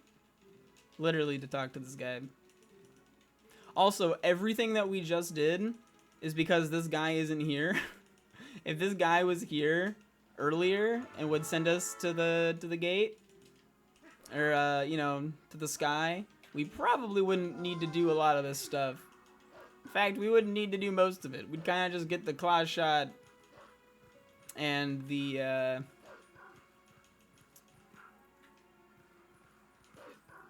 like boomerang and call it a day.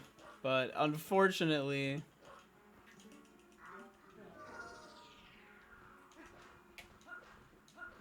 he's not here until we deal with Morpheal and Midna's darkest hour.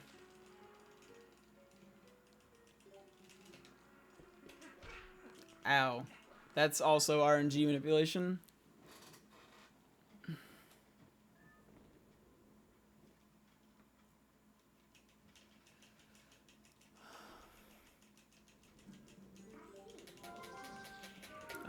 The desert's also laggy, so we're gonna look at the floor more. And I'm gonna lose my voice randomly. Please help. But now, I'm just gonna sprint through the desert. Water!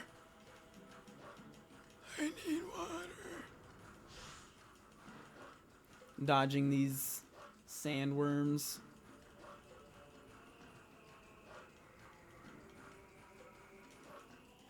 If you have good movement here, you'll be able to get through and get to the point of that crevice where you could just use your dash and go over it. They should line up. Oh no, we've been spotted! Apparently in the HD version of this game, you do not get spotted because it's nighttime when you get here. But in the SD version, it's daytime. Just difference in route.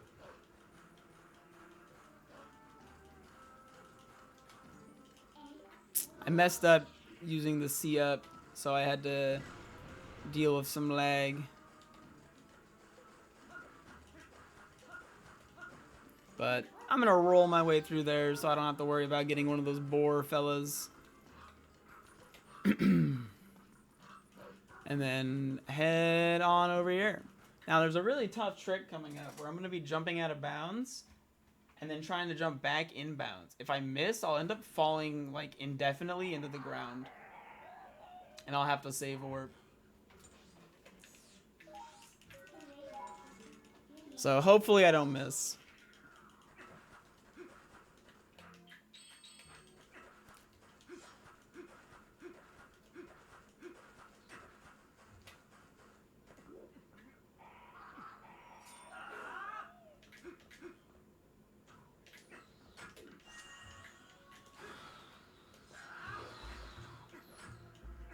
Okay, so now I'm out of bounds, and I want to jump back in bounds.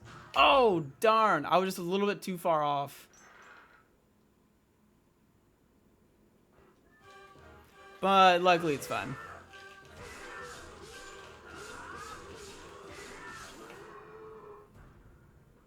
And the loading zone there goes indefinitely into the ground. I don't know how to be more angry about a run dying while also not... I don't know.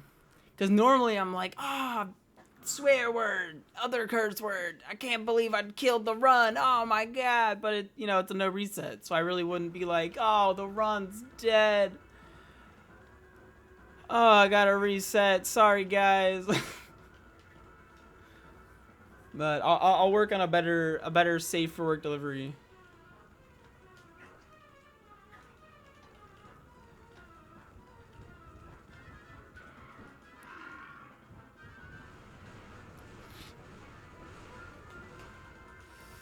But that was very clean.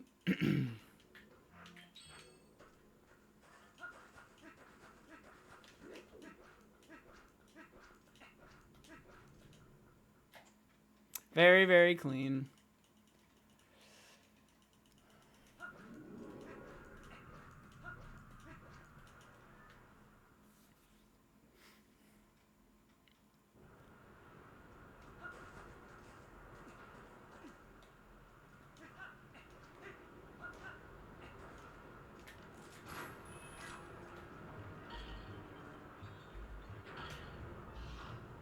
Yeah, you sent Colin here. Now he hangs out with me.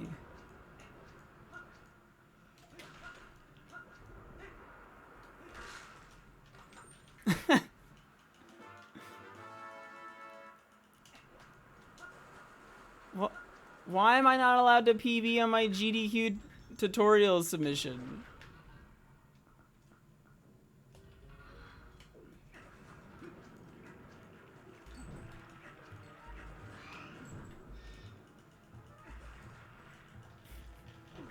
It's nice to have friends in high places. So currently, the trick that's like theorized to be like the next game-breaking trick ever, whatever, for this game is some way to skip this door. These posts show up and they steal my light, my flame, my muse, and they close this door on me. Luckily, we don't need to kill all of the Poes. We do something called Poe 1 skip. But there's, like, theorized ways to skip the door entirely. There's currently ways where we can clip out of bounds, but not back in bounds to get to the loading zone. There's ways to slide by the door, but it's slower. But apparently, if you sniff this Poe up against the door, you do actually clip through. But there is no way to actually get the Poe up there without cheats. So, also that's Poe 1 skip. So, that hard trick. Very hard.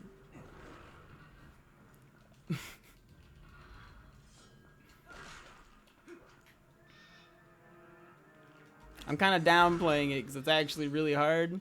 But I kind of just... I was talking about other stuff. Sorry.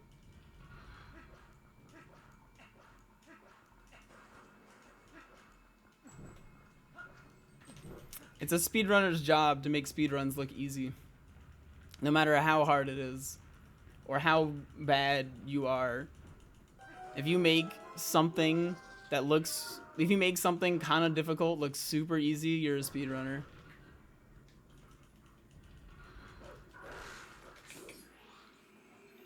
But we're gonna fight Meg. I don't think this one's actually named Meg, but she's Meg in my heart. There's some RNG manipulation stuff with Meg that I'm gonna go for.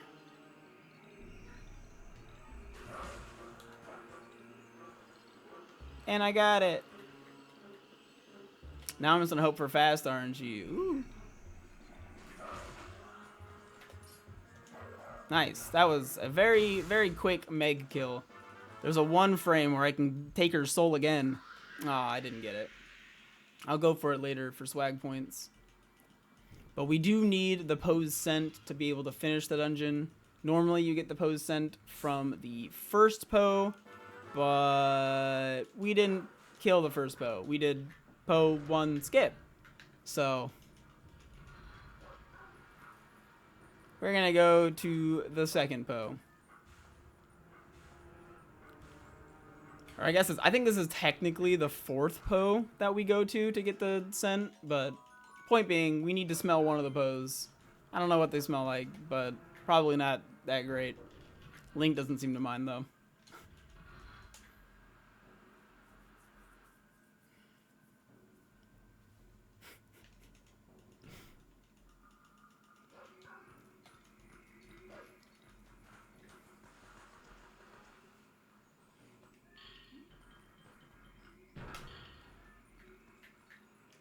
We're gonna pull that chain and then skip the cutscene. The things don't start falling until like a certain point into that cutscene.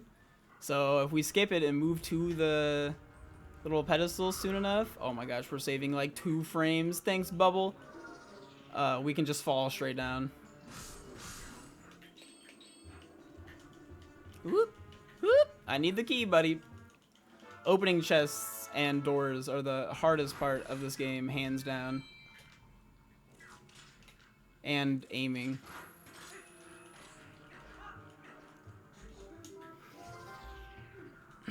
Unfortunately, I missed 1 bomb on Morpheal earlier, so my bomb count isn't like super good. Kappa.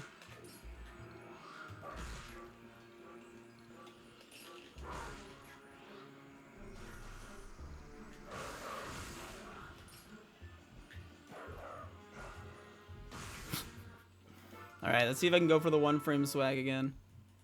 Hey! A 2nd Postal, just for fun. Okay, that's kind of cool. The lantern's like in the skull. We're playing Halo. Finally got my flaming helmet.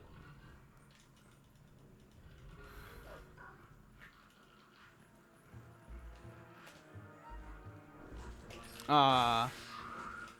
There's something you can go for there called Speed Rat, where the rat hits you as you start opening this, so you get freed from opening it, and it like just spins on its own. All you have to do is activate it. But I missed like starting the turn, and the rat had time to get over and hit me again. Strangely enough, I actually got hit by the bubble twice. That bubble like very rarely actually attacks you because they enjoy kind of just like floating around you. and just kind of vibing. They're just vibers. The next trick that I have in the run is called Death Sword Skip. I will be going for it because I like that trick. I think it's cool. But that's not until I get to Death Sword, Peekle. So I have to first get the rest of the pose. I have one left. Due to doing everything out of order, I can enter this room backwards and go straight to the Poe. If these guys are nice to me, I can target just those 3.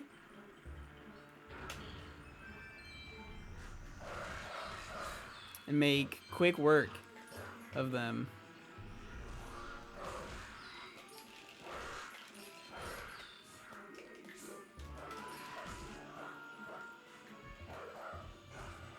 Perfect.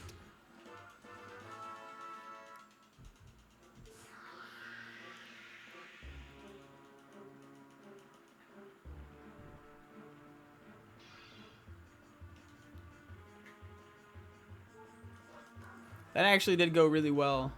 But yeah, that's probably how I'll do that room from now on. Is just kill all of them like that, like an extra attack.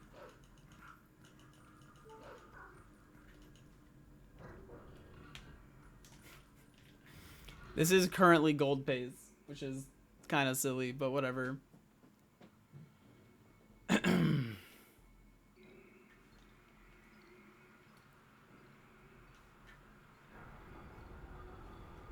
If I leave that room before the 8-minute mark, which I left it at like 7:50, I'm gold pace.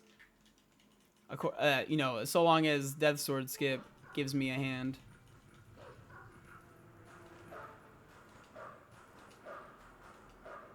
Yeah, normally you're supposed to go get the spinner and then come to this room from the other side, but they didn't really think for the fact that you could clip through there and also move as the wolf in the sand by just doing an attack, so we're just gonna come at that from the other side and just kind of grab it real quick. And then do this whole area backwards to go straight to... Because, like, we still need the spinner, but we're doing it the fast way. The wrong way.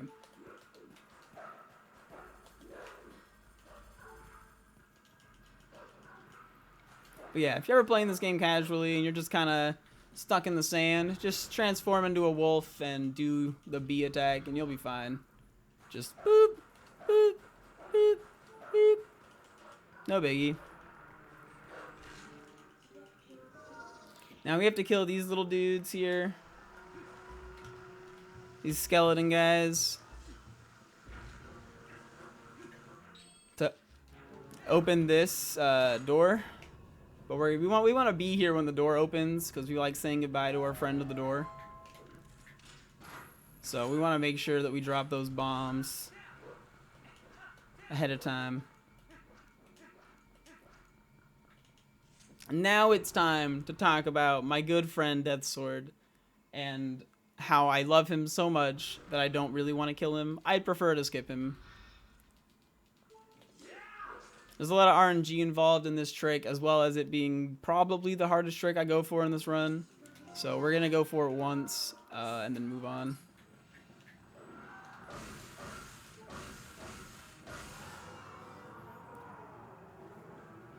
But we need to be able to see our good friend to say goodbye to him.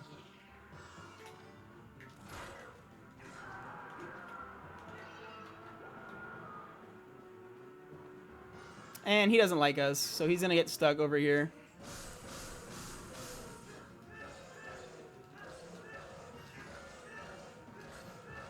There's a 50-50 chance that he gets stuck or doesn't. If he gets stuck, you can just reset the trick. But it's generally worth it if he gets stuck to just go ahead and kill him. You lose like 4 or 5 seconds to doing that instead of just killing him outright in the first place. But if you get the good RNG and you get the trick, it saves about 15 to 20. So it's worth going for if you are confident. This would have golded if I didn't go for it, and if I would have got it, it would have golded by about 20 seconds. But now that I have the spinner, the fastest way back to the main room is just to save and quit.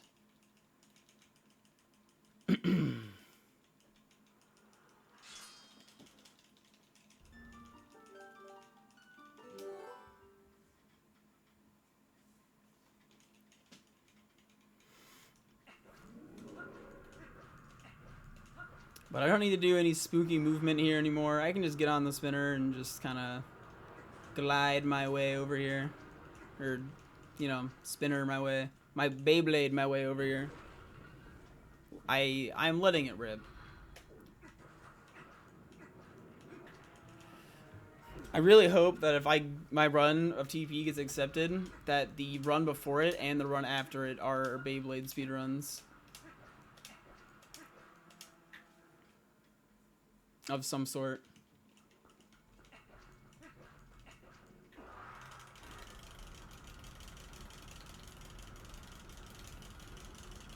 But now I need to stand here on top of the spinner because of good game design. They were like, you know what? This guy's only had to mash the A button so many times throughout this run. Let's just make him mash it again. Except this time it's for intended purposes. Just, we really would prefer it if Link was mashing the A button a lot more. I enjoy the spinner mechanics that are, you know, riding up the walls and stuff and like gliding around, going super fast.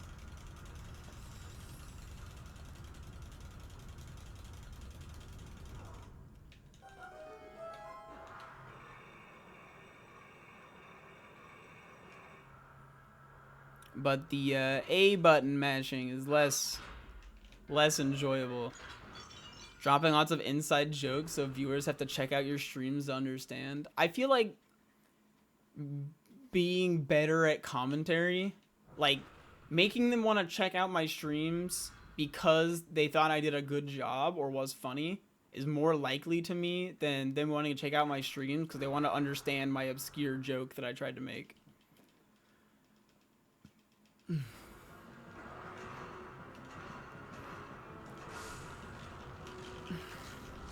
Because if I just made a not obscure joke, they would just laugh at it and be like, oh, this guy's funny. I'll check him out later.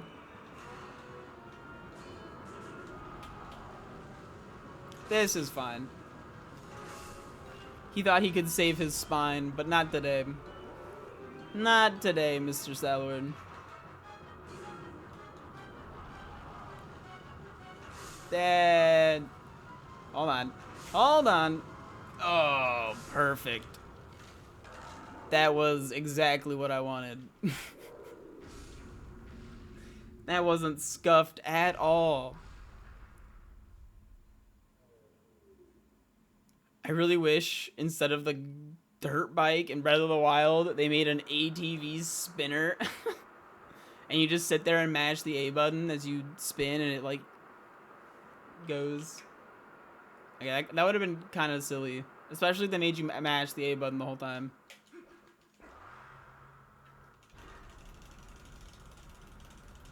Okie dokie. So, I have a trick here coming up that I am not super good at. It uses an audio cue. Where I'm gonna try and fight Star-Lord without having to go up the thing. Because going up the thing is slow. But I have to pay attention and try not to make a mistake.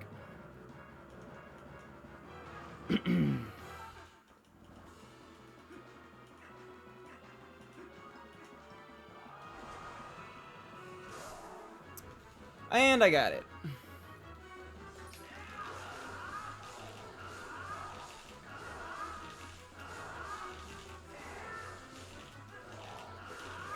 With well-timed spin attacks, I can one-cycle him, and this fight gets way faster.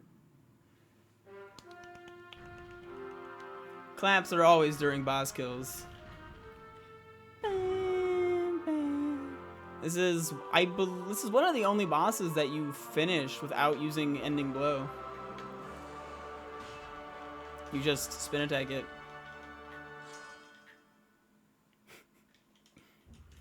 If you haven't figured out, by the way, excuse, I'm trying to do like a GDQ submission run thing. A no reset GDQ submission. I might end up PBing instead, but it's the same thing.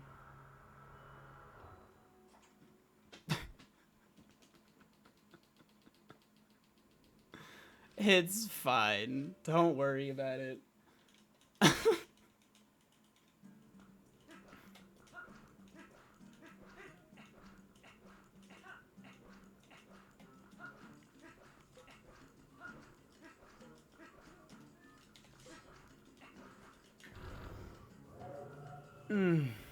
So, now I'm coming up here to get this portal. Because, you know, I'm gonna need to enter the Twilight Zone later. But it's not super important for me to do anything but activate the portal.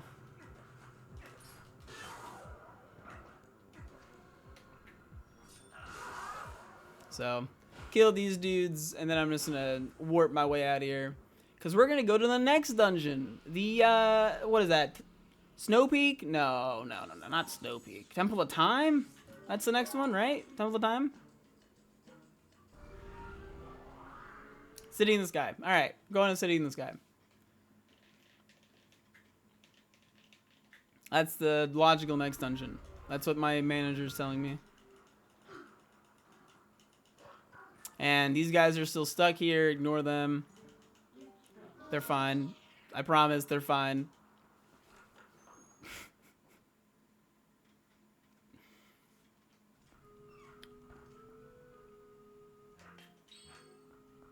And now everyone's all sad because Ilya lost her memory, but she's also not here. She's outside or something. I don't know.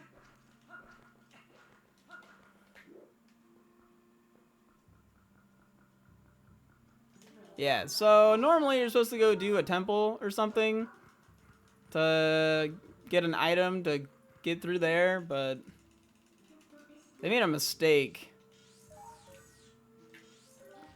And so I can kind of just turn into a wolf and clip my way in there and skip completing Temple of Time to get the Dominion Rod. I can skip the Dominion Rod entirely. Also, the game only checks for if you have the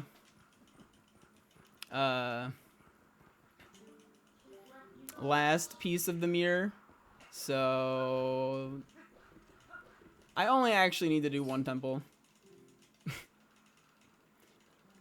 Link feels no shame. There is no guilt. He skipped every cutscene. He's not sure what exactly is going on.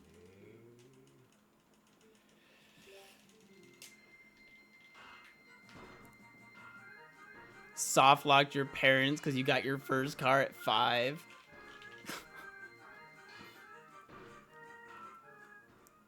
When you do all your homework on the first day of school and soft lock your teacher.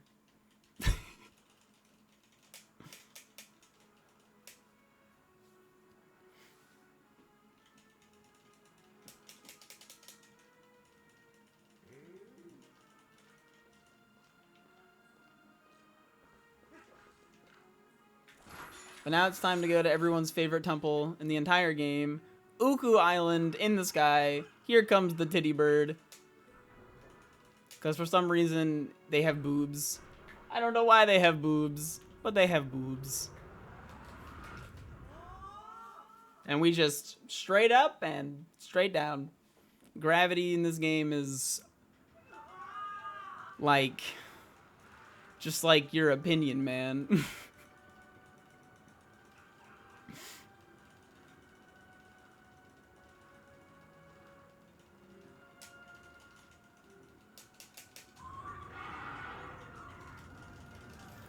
But there's a big spooky dragon here, and he's got like armor or something, and he's scaring all of our man chickens.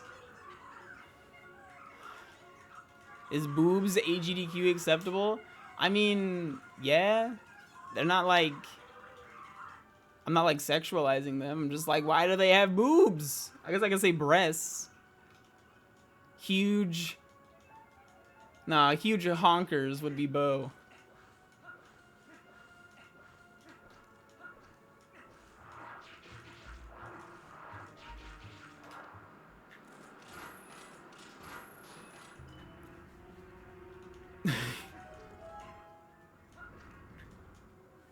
But yeah, we won't talk about Bo's gigantic knockers in the GDQ run.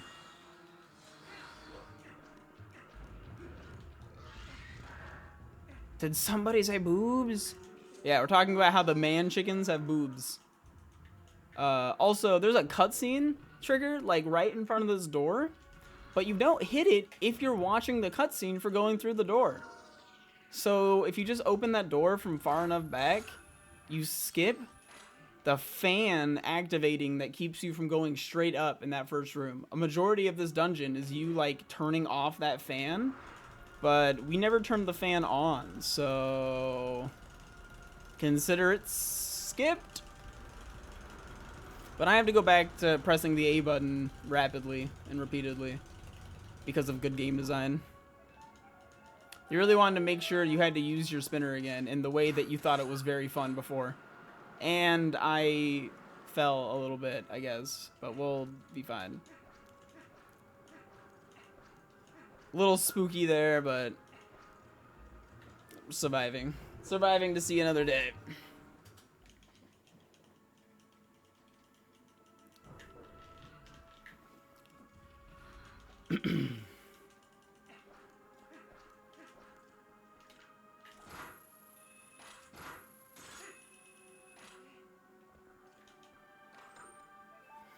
So I need this small key to go in on the other side. It's gonna do some fun little movement. So there's another cutscene skip coming up, and there's two ways that I can do it. Depending on the win cycle will determine which way that I go for it, but there's the safe way with a P hat, and there's a less safe way called parkour. Due to the wind is blowing right now, the parkour method is like very safe. Unless I miss it 4 times. Alright, I got it. I missed it like 4 times, but luckily the wind was in my favor, so I had time to do that. But there's like a little cutscene there where it tells you to go, you know, it tells you more about Argarok, and he breaks the bridge, and you're like, oh no, not my bridge that I never need to use again. How unfortunate. But if you just like skip off to the right, you skip that. It also, for some reason, changes where you spawn after a save and quit here. Instead of being at the beginning of the temple like I normally would, I'm going to spawn back in that room after the cutscene plays of me getting the key. So I'll spawn in front of the chests later. But first, I have to do some gameplay.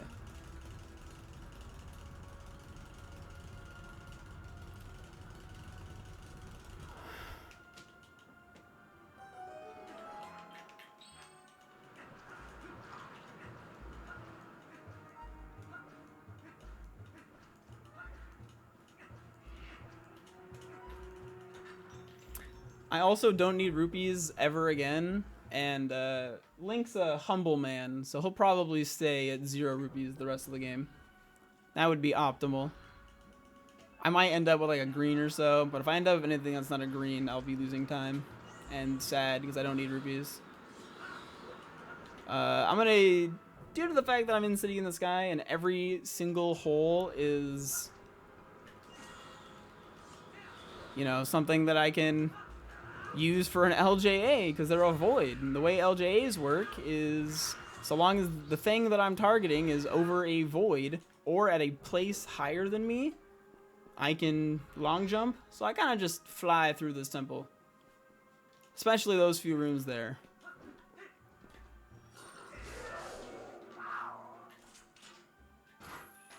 Oh my gosh. I don't think I got up in time. Oh, I did. What? Okay, cool.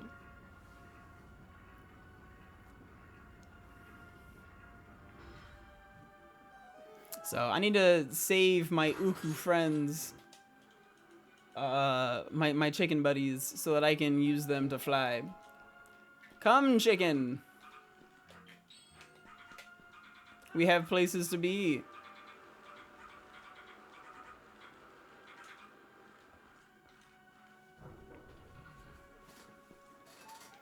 I will also be using chickens to fly in a few more rooms.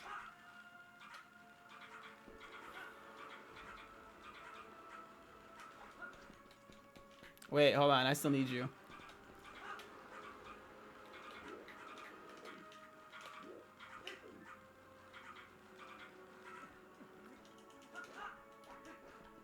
Thank you for your assistance. I will be on my way.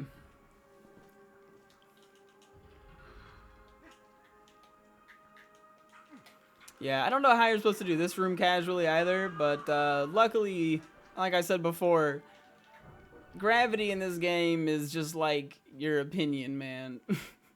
And if I put on my boots, I fall faster.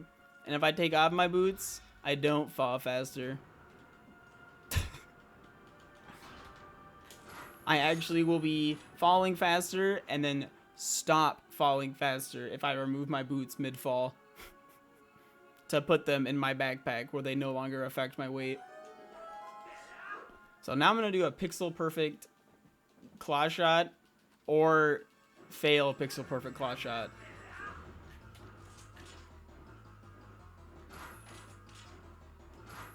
Okay, I got it. That was really fast. Nice. Applause. Applause from the GDQ chat.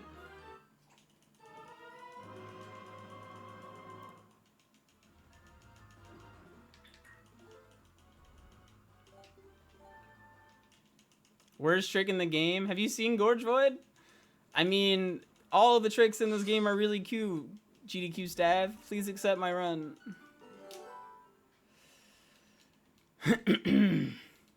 But yeah, so now I'm back at this chest after saving quitting. I only needed to go get the double claw shots so that I could be Spider-Man.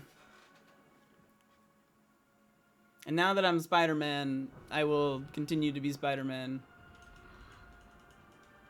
But the cutscene here is already gone. Like, for whatever reason, you skip it once, and now it's just, like, skipped forever. So I'm just gonna walk over here this time. A little bit easier. The iron boots are so massive. The whole mass of the earth doubles. I like the science here. It adds up. I'll let it slide. But yeah, this fan's just conveniently not working. So I'm gonna not worry about its existence right now and just skip up here to the boss key.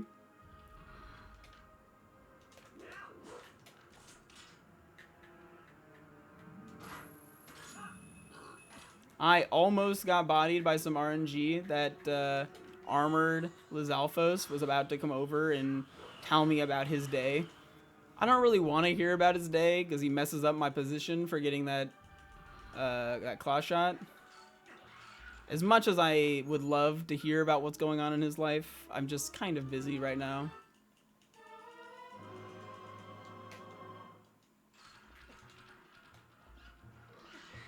Trying to be fast. Hello, Alatrius. I'm doing a GDQ submission speedrun, no reset thing. I'm a Bob.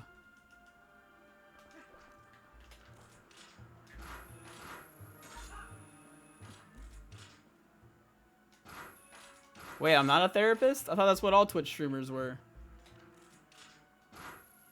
Oh yeah, so I'm gonna do a cool trick here called never turn these fans on.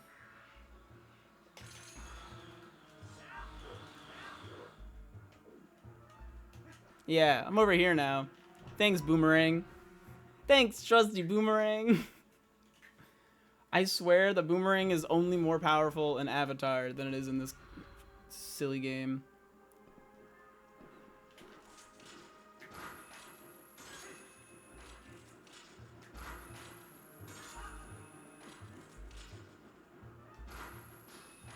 If you do this room really fast,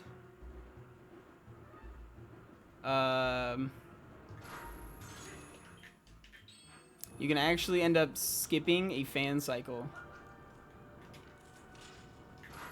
So I'm gonna try and go for that.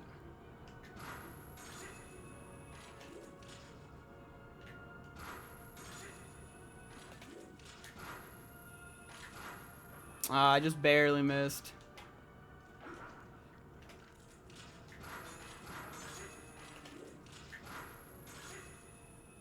It doesn't lose that much time to miss it, but it's pretty fast when you do get it.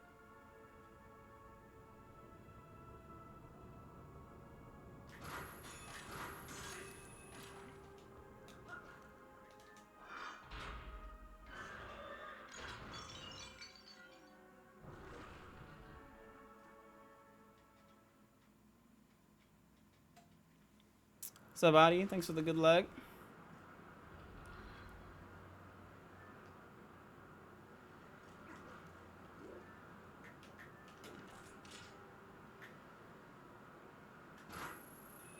Wait, what? That's pretty far down, but not a big deal.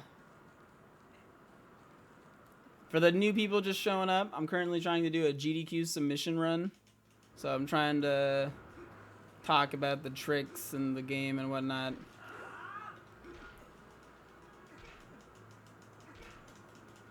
As much as I can. Sort of.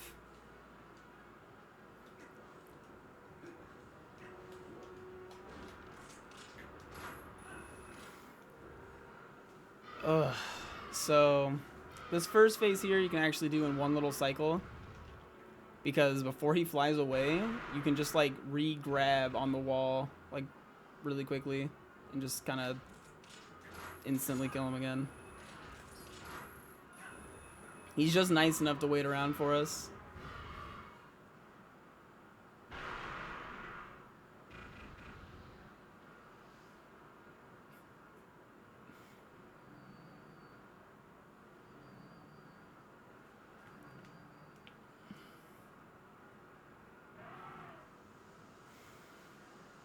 Oh.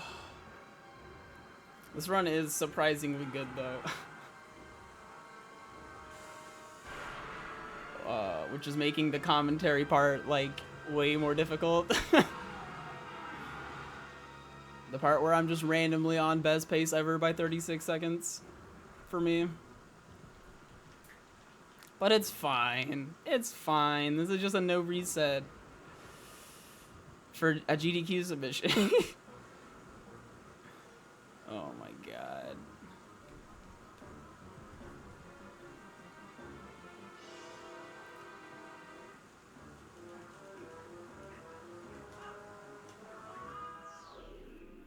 So I'm gonna jump off here. Just it like resets Argarok's position, so that we can go for something called Flame Skip, which is just like a precise way that we go about killing Argarok. I'm gonna sit here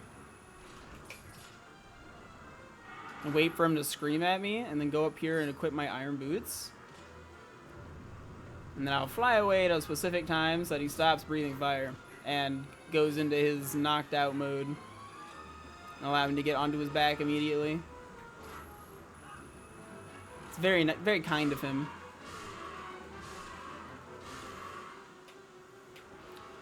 Especially that he lets you do that 3 times.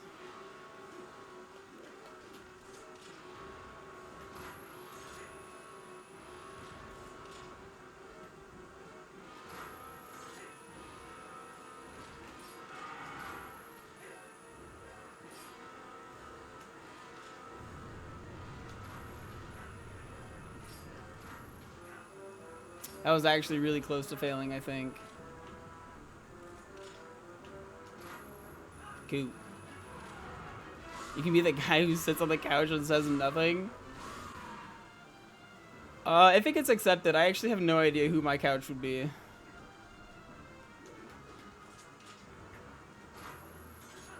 But I'll deal with that later.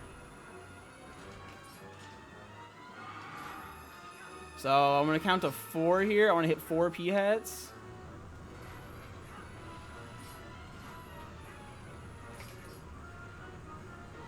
And then when when he starts to burn that last P-hat, I'm gonna turn around and stare at him until he starts breathing fire again, and then I'll take off my iron boots and he'll stop for me. Because again, very kind dragon. If I do get accepted, Adi, and you want to be on the couch, that'd be kind of pog. Because then I wouldn't have to explain anything. Because there'd be someone who actually knows stuff. I feel like you and Skyrian would both be very fun people to have on the couch. Because Skyrian's a meme lord. And since it's online, so my couch can be anyone. From anywhere. So long as you have internet. And a microphone.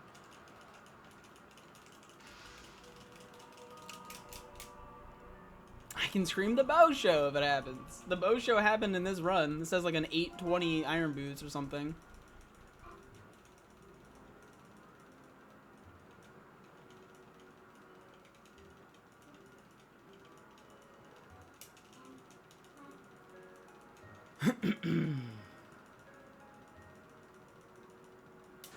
Introduces himself by mentioning all of his meme category world records. I would expect nothing else from Skyrim.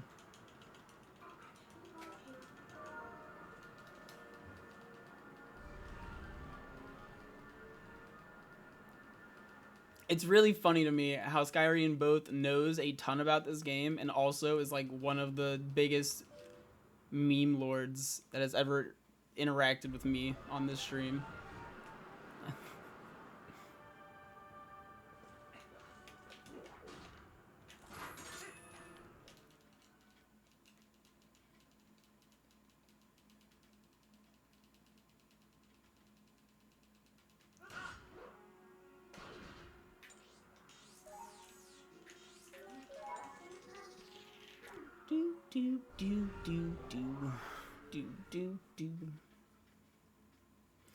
So, since I got the portal over here earlier in the run, and I have the last mirror shard, I can just go ahead and head straight to Zant.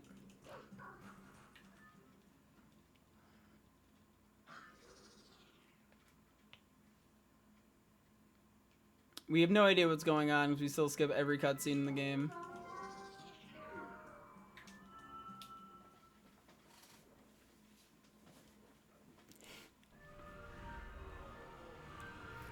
I'm pretty sure the only casual trick that I did, the only trick I did in my casual playthrough was early City in the Sky. I didn't want to deal with Temple of Time. Zant, how could he? Alright, so most of this place is, you know, vanilla. We're just gonna do it like any other player would, just kind of fast. There's a couple of little tricks.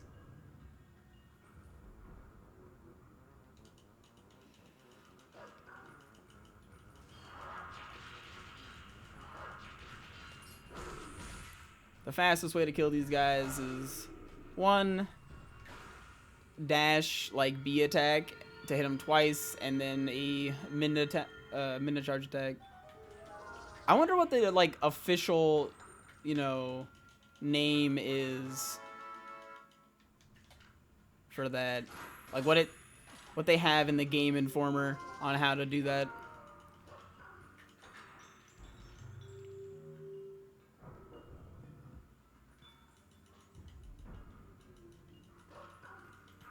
I already made my EMS joke. I pretty much just talked about how we call it EMS, and it's silly. Like the really silly thing to be about EMS is the fact that every other Zelda game just has like most Zelda games have EMS, and then Ocarina of Time has dot skip, which is not EMS. Very different. It's dot skip. What the heck? What in the world? Alright, coming up on the first Phantom Zant fight. If everything goes according to plan, I'll know how to move the controller around in a circle, and otherwise I will do that wrong. But With perfect quick spins, you can kill Zant in 3 phases, but without perfect quick spins, it's 4 phases. What even is a circle? I don't know, dude. I haven't figured it out yet.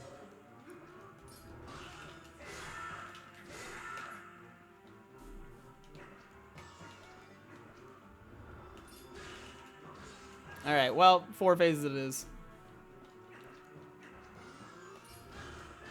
So that's 3.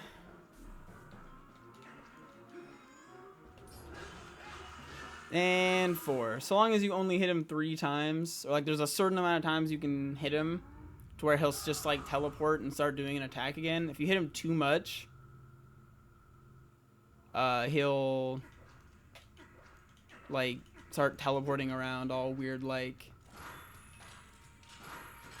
Why is the sound weird? I don't know. Is the sound weird? No one said anything about that.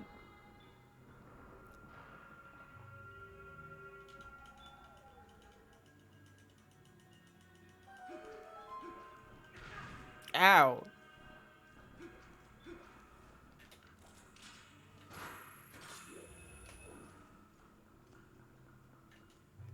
I got kind of hit by the squid guys, but I'm sure that's fine.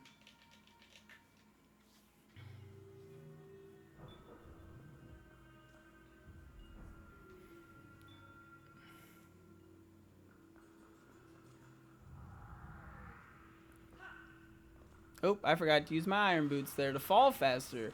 Alright, now I'm gonna have to kill these guys because I missed my throw.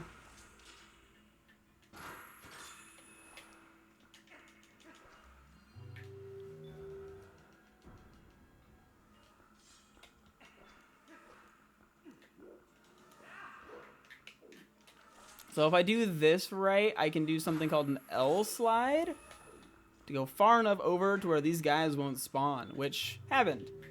Normally, if you fail that and you walk over there like the correct way, whoopsies, you will have some squids fall, and you know they might bump into you and cause you to drop the soul. If you're really unlucky,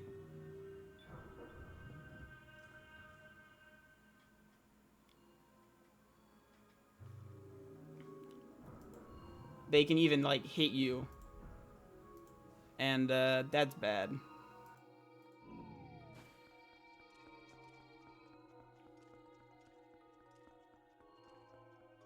I assumed that was on purpose, because your name is Savage Gamers.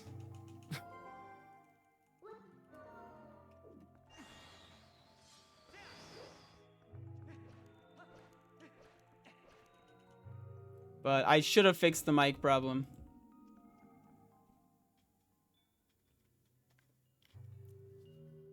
Oh, I missed the split there. Sorry about that, guys. I was fixing the sound issue.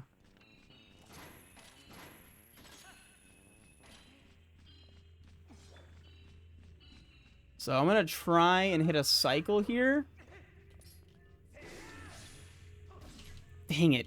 I missed my second quick spin to kill him in one go.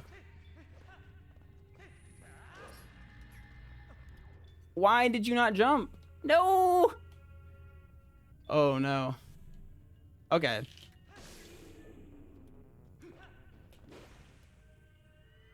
So that went really well. Clearly that was perfect and no mistakes were made. Good stuff. Nothing to see here.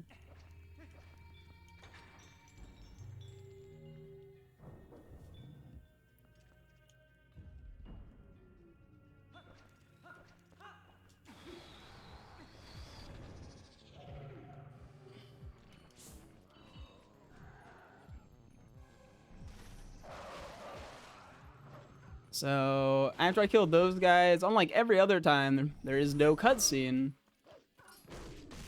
And I'm just gonna come over here and kill this head. And then kill these heads.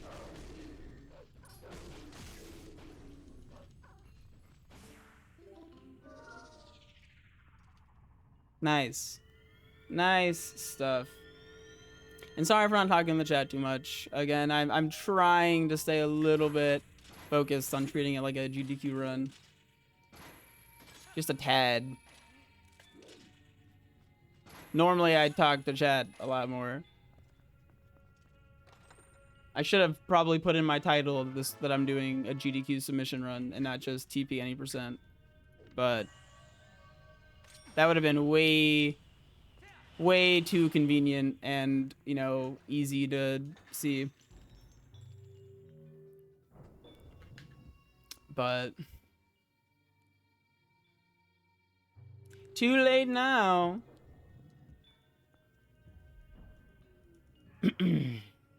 Alright, so we're coming up on the second Phantom Zant fight.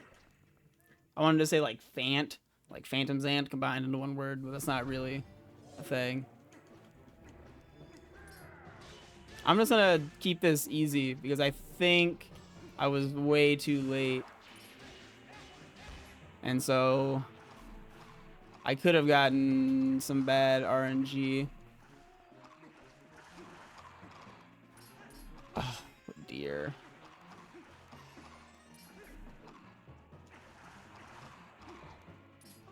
I can't hit him. Where is he going? Why is this not working? Only one more time. Why can't I ever hear where he goes?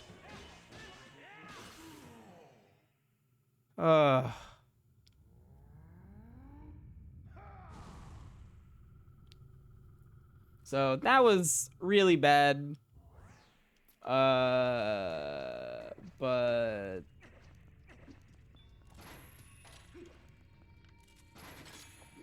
not the end of the world. Just losing some time. He'll only start teleporting around like that if he ends up summoning his stuff, which I didn't get to him in time.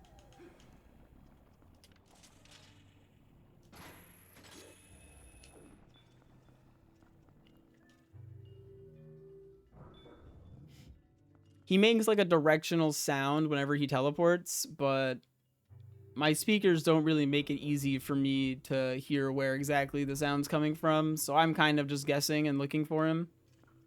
Unfortunately, I've been considering setting up some surround sound speakers to make Zant an easier fight, but I haven't gotten around to it yet.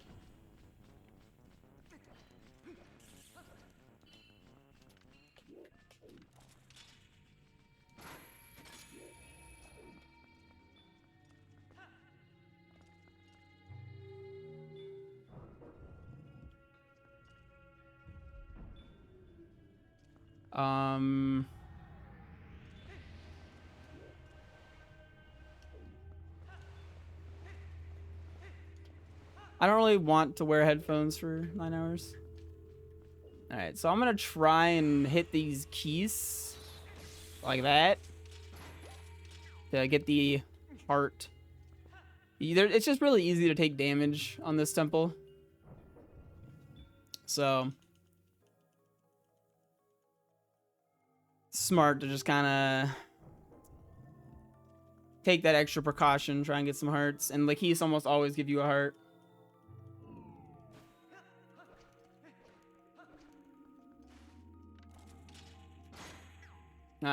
Hopefully I don't miss this. And I grab the ball. Alright, cool. And then I beat up this guy for fun. Alright, so we're losing a little bit of time here. I think we are behind now, but again, this is a no reset, so I don't need to worry about PBing.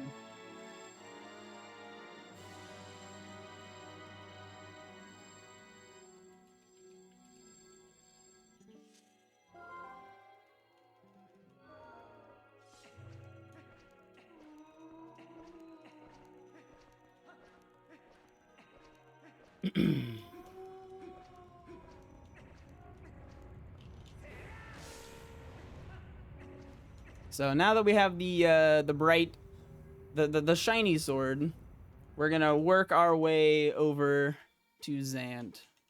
We gotta get the boss key first, but bunch of precise movement and aiming. Couple of LJAs.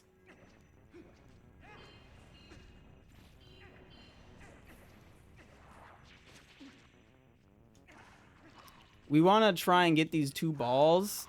Well, I was going to say get the 2 balls in the holes at the same time so that the cutscenes overlap. But the first one, I went a little bit too far forward before I threw the ball, so it ended up getting to the hole too soon.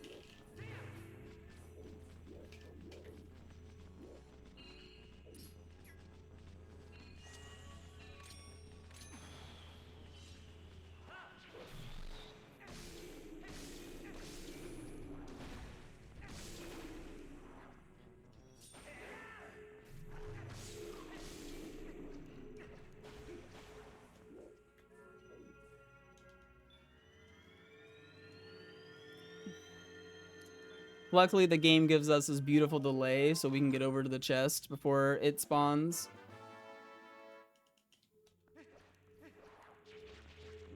There's an LJA we can do here by targeting behind the door and to the right, but it's a little bit risky and not always the most consistent.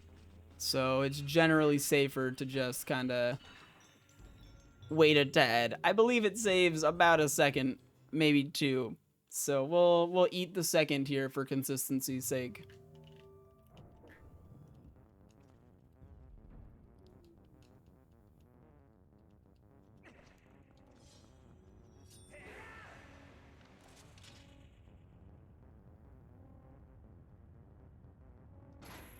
Alright, even though that gate's still there, we only need to get rid of it so that we can see where we're trying to aim. Once we see it, we just need to kind of find the spot. And then boss key. Alright, all that's left. Well, big key. Sorry. All that's left now is to go fight Zant.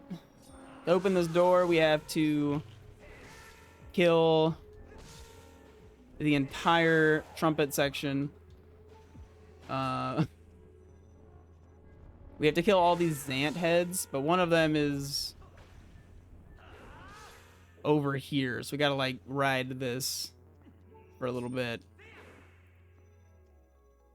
Thanks SSJ for the donation, reminding me not to forget the boss key. I will not forget the boss key.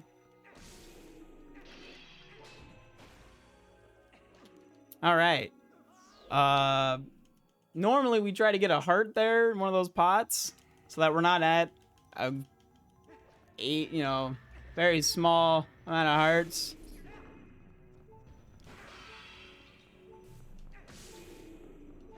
Going into this next section.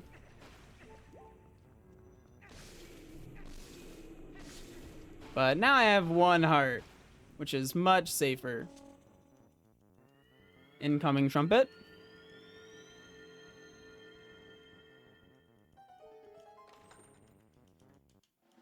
Now that I have like a little over a heart, I'm very safe to just move on. We're gonna try and do something here called early cycle or early platform. There's like a platform moving around the top that if we play like just right, we can get to that platform like right as it gets under where we're going to be. And we can talk to Midna here, and these guys will still spawn, but the platform will stop moving for just a moment.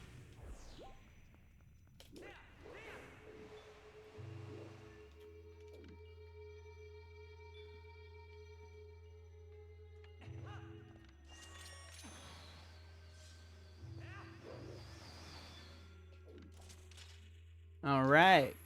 That LJA can be a little tricky, but if you get it, it looks really cool. And then you can move your way on over. So like this is the platform we're trying to reach. Due to the way that we have gone through the room so far, it should be right under there as soon as we, get there.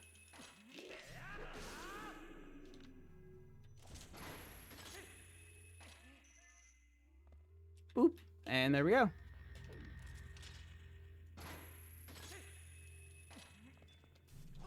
Just got 1 more Zant head to kill. And then we will get the small key door, or the small key for the last door before Zant.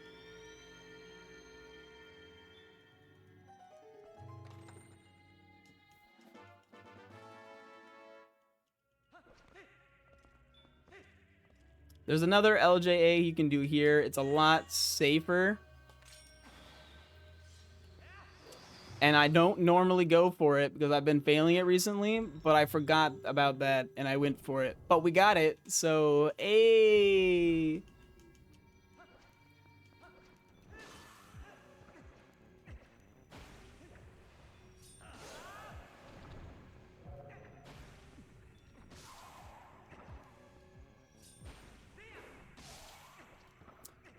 Oh.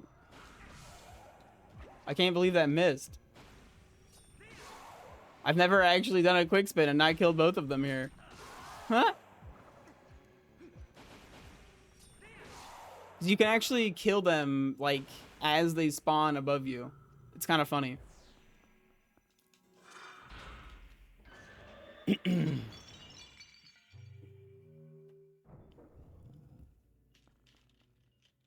I think it's like their hurt box expands all the way up and all the way down. So even if you're, like, under them, you still hit them.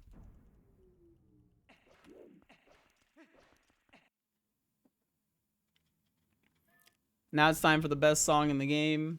My favorite song in the game. And my favorite boss fight of any Zelda game. My homie Zant. Also, hello, Connor. Oh. I may or may not PB during a GDQ submission video that I'm trying to make. Forehead.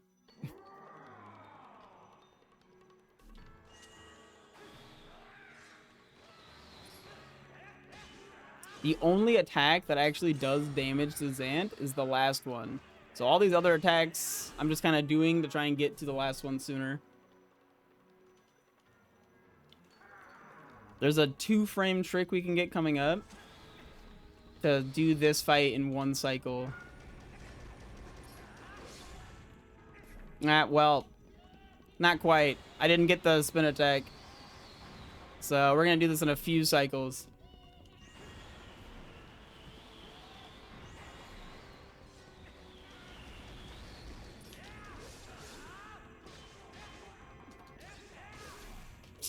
Yeah, a few cycles. I knew that since I didn't hit him very much, I had to do the 2-frame trick again. Gosh, I have horrible RNG. He teleports around anywhere between 2 and 4 times, and he went 4 times every time, which was not the greatest. But we're revisiting my favorite room, the Morpheal room, where I still do not have the Zora armor, so I gotta try and be quick about this to get my air refills. So I still have some water bombs left over. But I gotta be careful, because if I drop the bomb too soon, I'll end up launching myself to the top, and I won't be able to make it down in time to refill my air.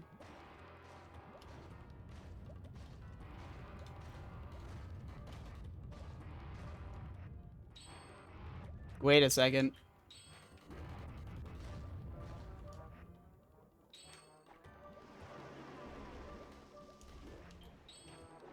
Wait a second. Those weren't the right equips. Alright, we still got him though.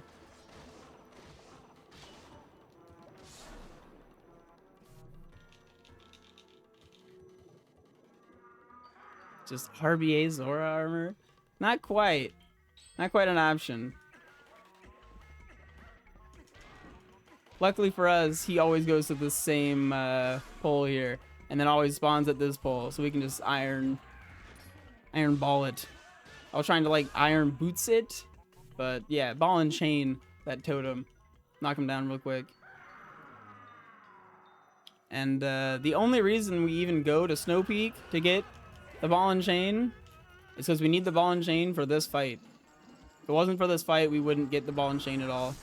But nothing else will knock him out of that, like, big phase.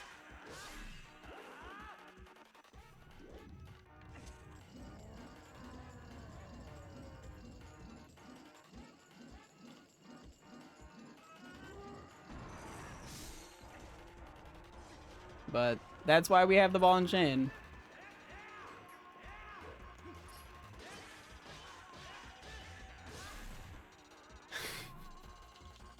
Ice physics.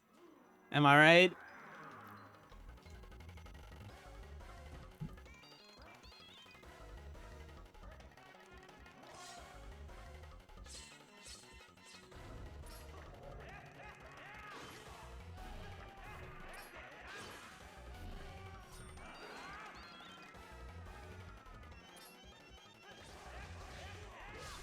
But good little Zant phase there. Most of them were pretty bad, but that last one was really clean.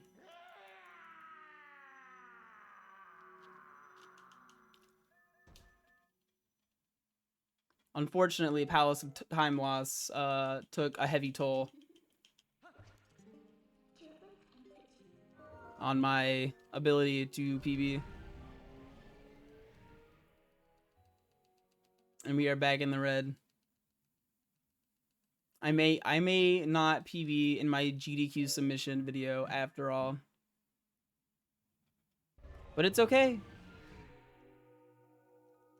Because I still have my GDQ submission video, which is what I was trying to get.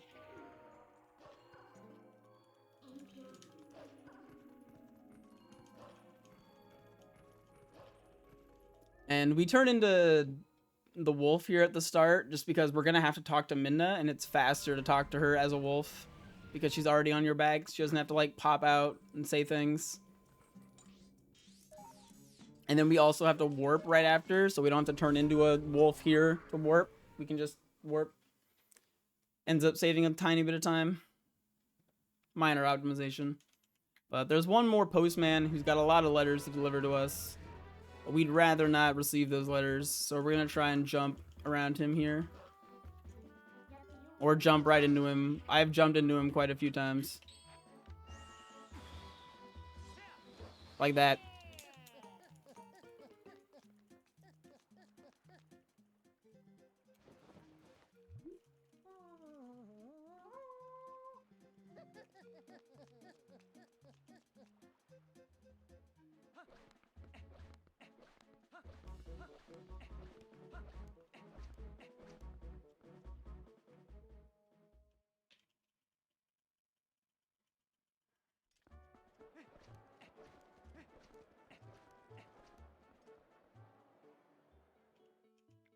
I just like seeing him.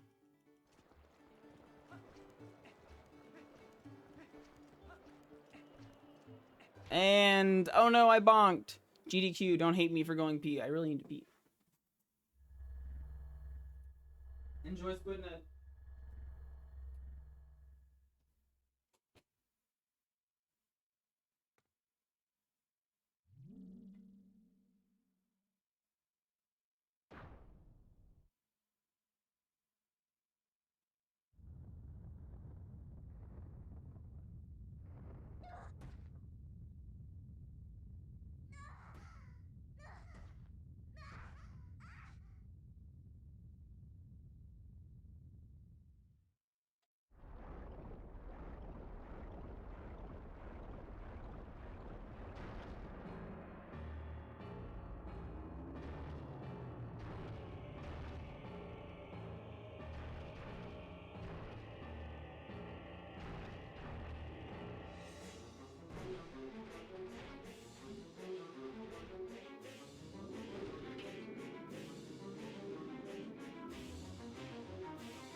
Yeah, I'm doing a GDQ submission run. I'm gonna highlight this and upload it to YouTube as a GDQ submission.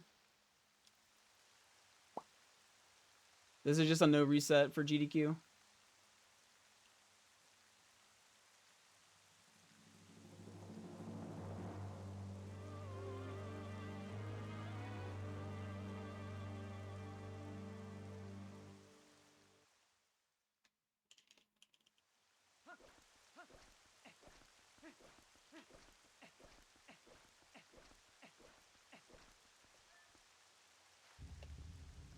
Fortunately, I did talk to the mailman, so this was a little bit slower than I would have liked.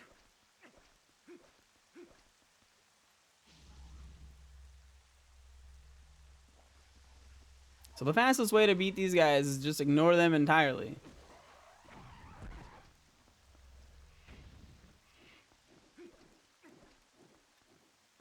And just drop a bomb and just kind of wait for them to die.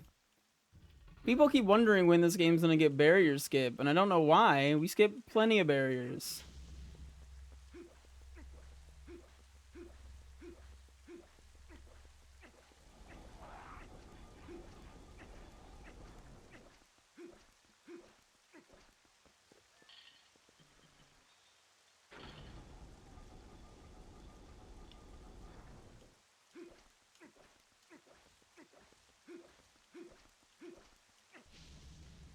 But here is our last encounter.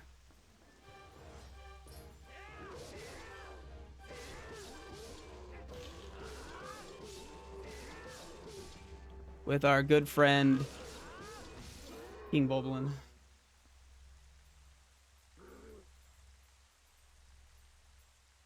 And he gives us a wonderful little smirk.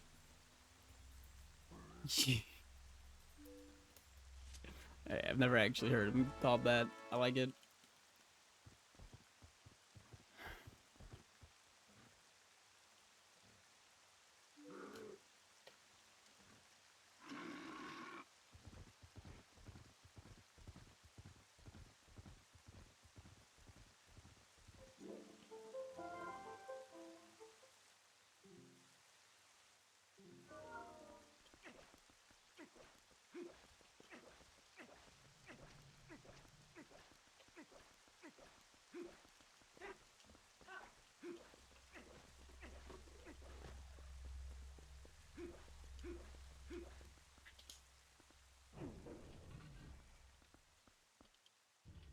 All right, we're coming up on the next barrier we're going to want to skip.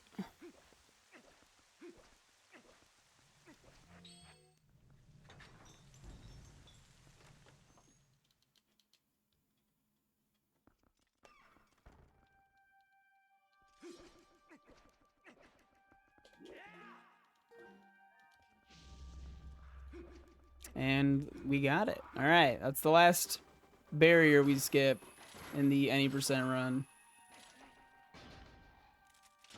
I believe 100% skips on one more barrier. Oh, no, we skip one more barrier.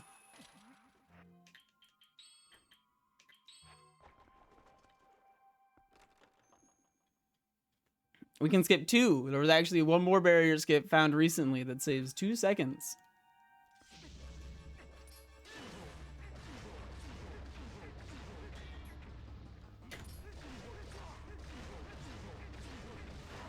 But hopefully I can have a clean fight against this guy.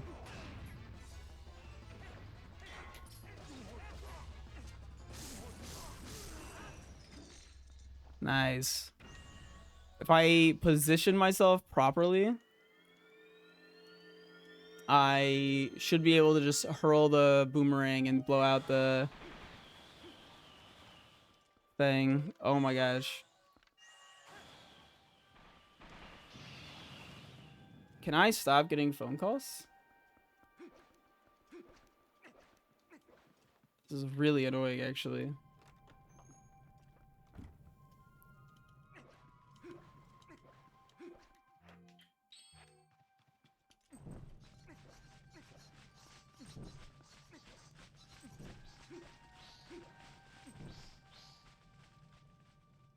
I'm like gonna turn off my phone real quick.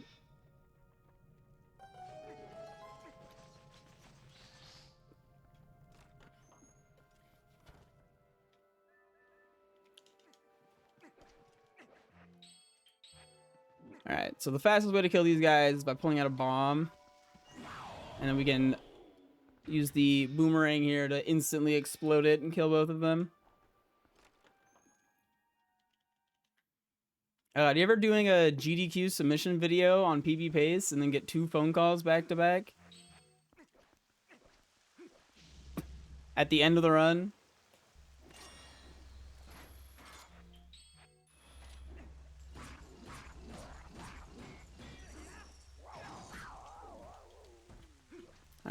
So that was a clean fight.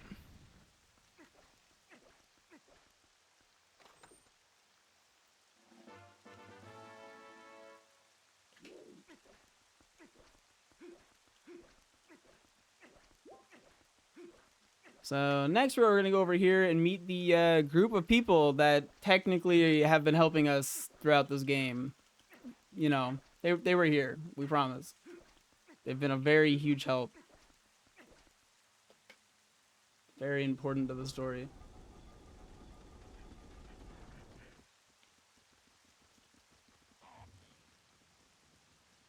This cutscene's honestly really cool in the actual, you know, casual playthrough, but in the speedrun, you kind of don't interact with them a single time. They don't... I don't know who any of these people are. Well, okay, you get the letter from the one guy, and the very first cutscene is with, you know, the other guy.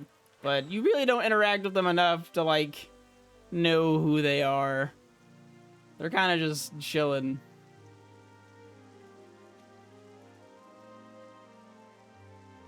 They're just like, yeah, this makes sense. Onward.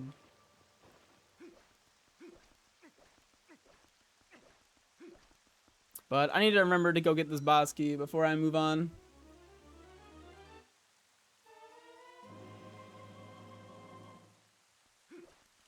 And now we're on the last stretch of Ganon's, or Hyrule Castle. I guess it's not Ganon's castle in this game. It's just Hyrule Castle. He's just kind of currently residing within Hyrule Castle.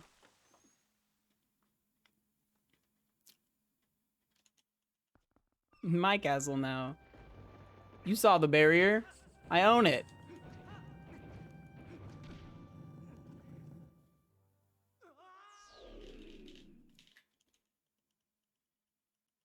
So you can just kind of roll through here, but you have to take a certain path.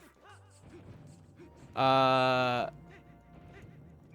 been failing it a lot recently, but it doesn't lose too much to fail.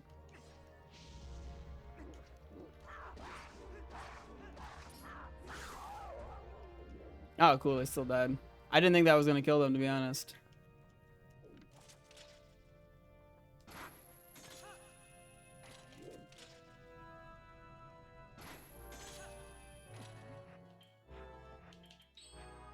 So there actually is a new trick that was recently found in this speedrun. The newest trick in a long time.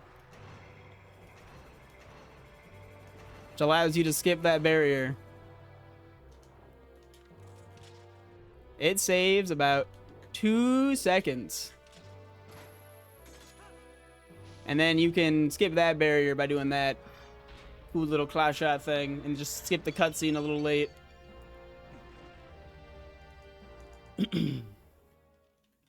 I didn't actually think I'd get the new trick, but I thought it would be cool to show off for the GDQ submission. But then I happened to get it too.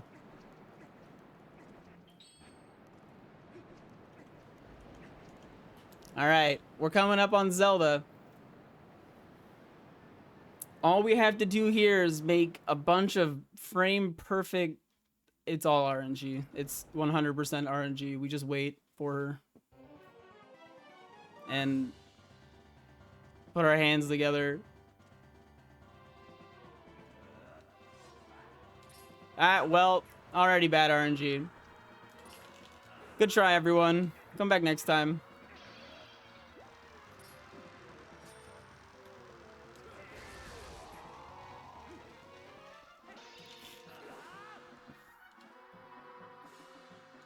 I'm gonna not do that one either. Not on this run.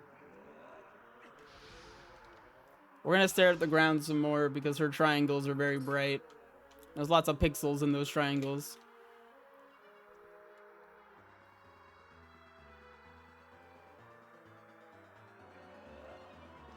Hey, another ball. She's not being super mean to us.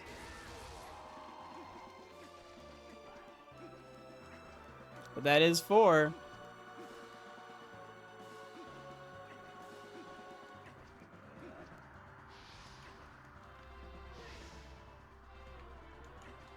5. Whee! 6.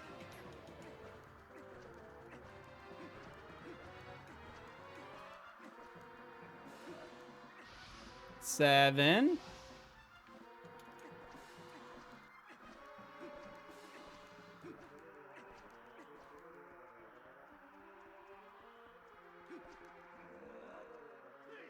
8.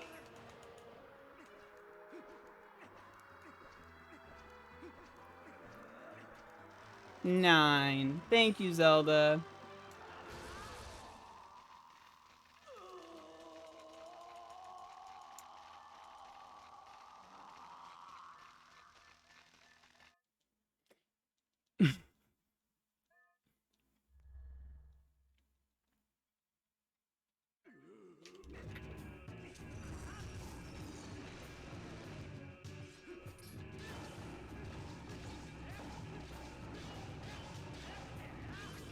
So hopefully we can have a clean fight here at the end.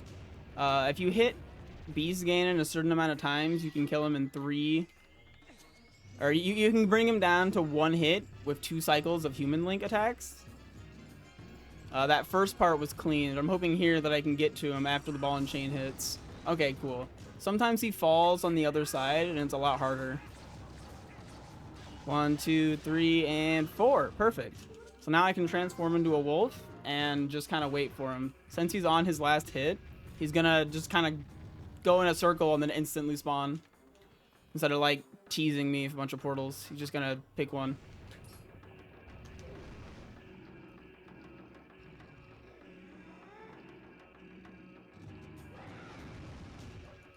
And there we go. You only have to hit him once as the wolf.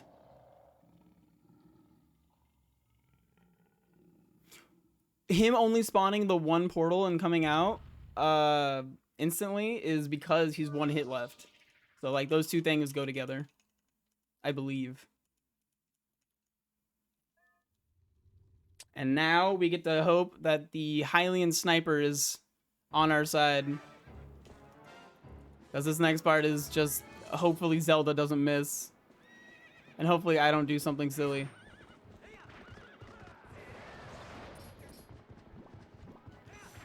Alright, Zelda, it's all on you. 1.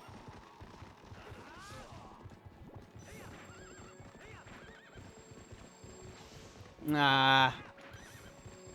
Ganon's kind of dodging us right now. Alright, 2. Only 1 more. I don't have any... Oh my gosh, you hit him. Oh my god. The EU aim! Let's go, Zelda!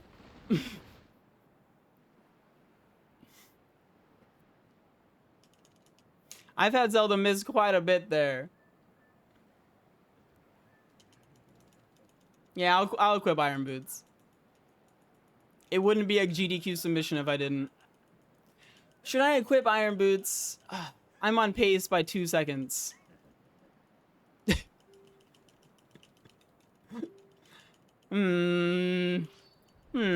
Yeah, I'm doing it. No balls. I mean, no, whatever.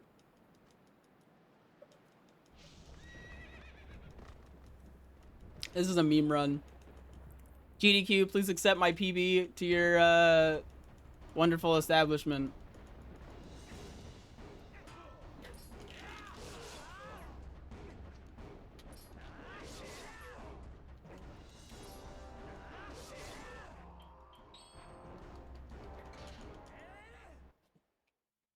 Thank you for coming to my GDQ submission PB.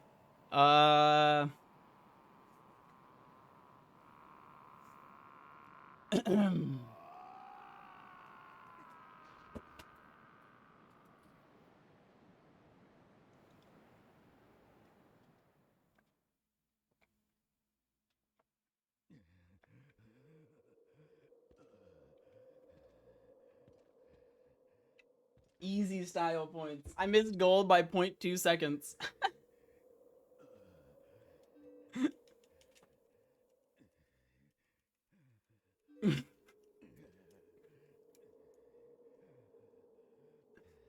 Uh, it wouldn't be an Ike PB if I didn't PB by 10 seconds. Let's go.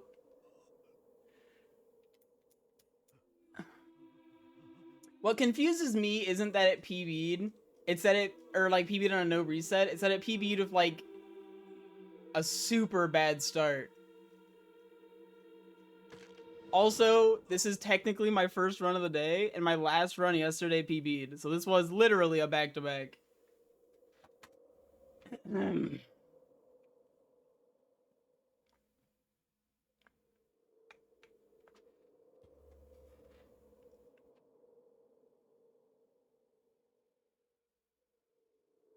And I still have 4 more hours of stream to go. Time to get the back-to-back-to-back, right, guys?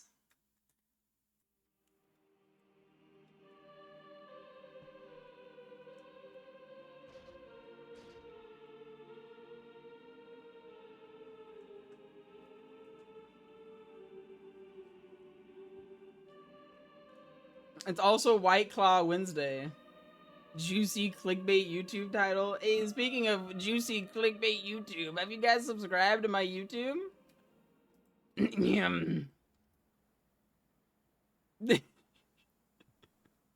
I got tutorials, highlights, mostly those two. Aw, look at him go. Leg day, baby.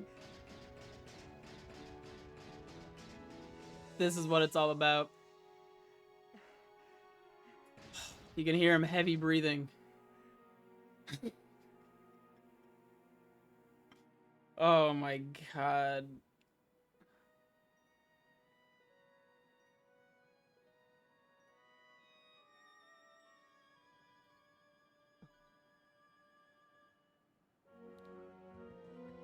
Clank, clank, clank, clank. Yeah, this is a Ratchet and Clank speedrun now. I hope you guys enjoyed my GDQ submission.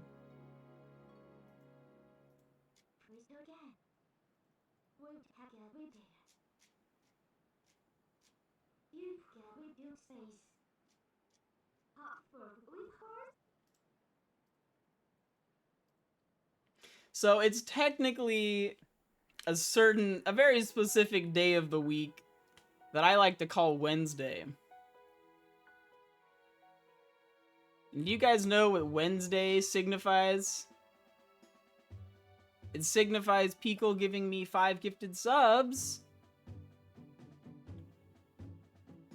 I'm just kidding. Thank you so much, Peekle, for the 5 subs. But Wednesday signifies White Claw Wednesday. A tradition on this stream that I do every so often. Oh, thank you so much, Peekle. Chronotender, Ken Hunt Masters, Sam, GTA 1, Sharky is Boss, Luco, Sula. Welcome to the Brisk Boys. We are now at 69 subs, right where we belong.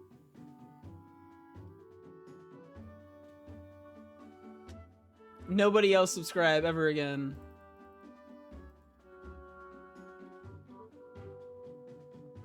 Oh my god, it's Sweat Ike. What's up, Zarth? 69, what a hilarious number. I know, aren't I super funny?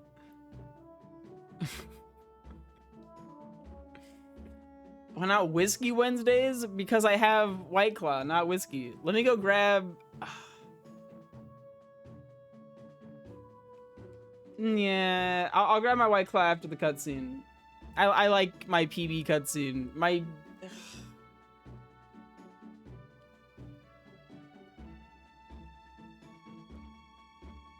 Thanks, man. I'm working very, very hard to get this kind of popping.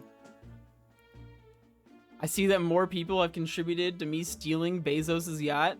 Yeah, we're getting a little bit closer. Every day we get a little closer to stealing Bezos's yacht.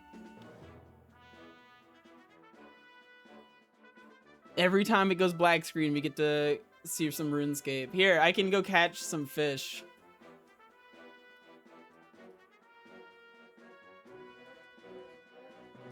I don't have access to a barber's, Art.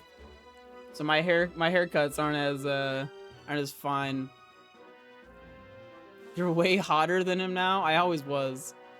Sorry, gun meme, always have been. There we go. I'm funny. But it's always good to see the old Clint people around. Because, I think the last time I had 45 viewers without a raid was when I, like a week after the Clint host was, I was like averaging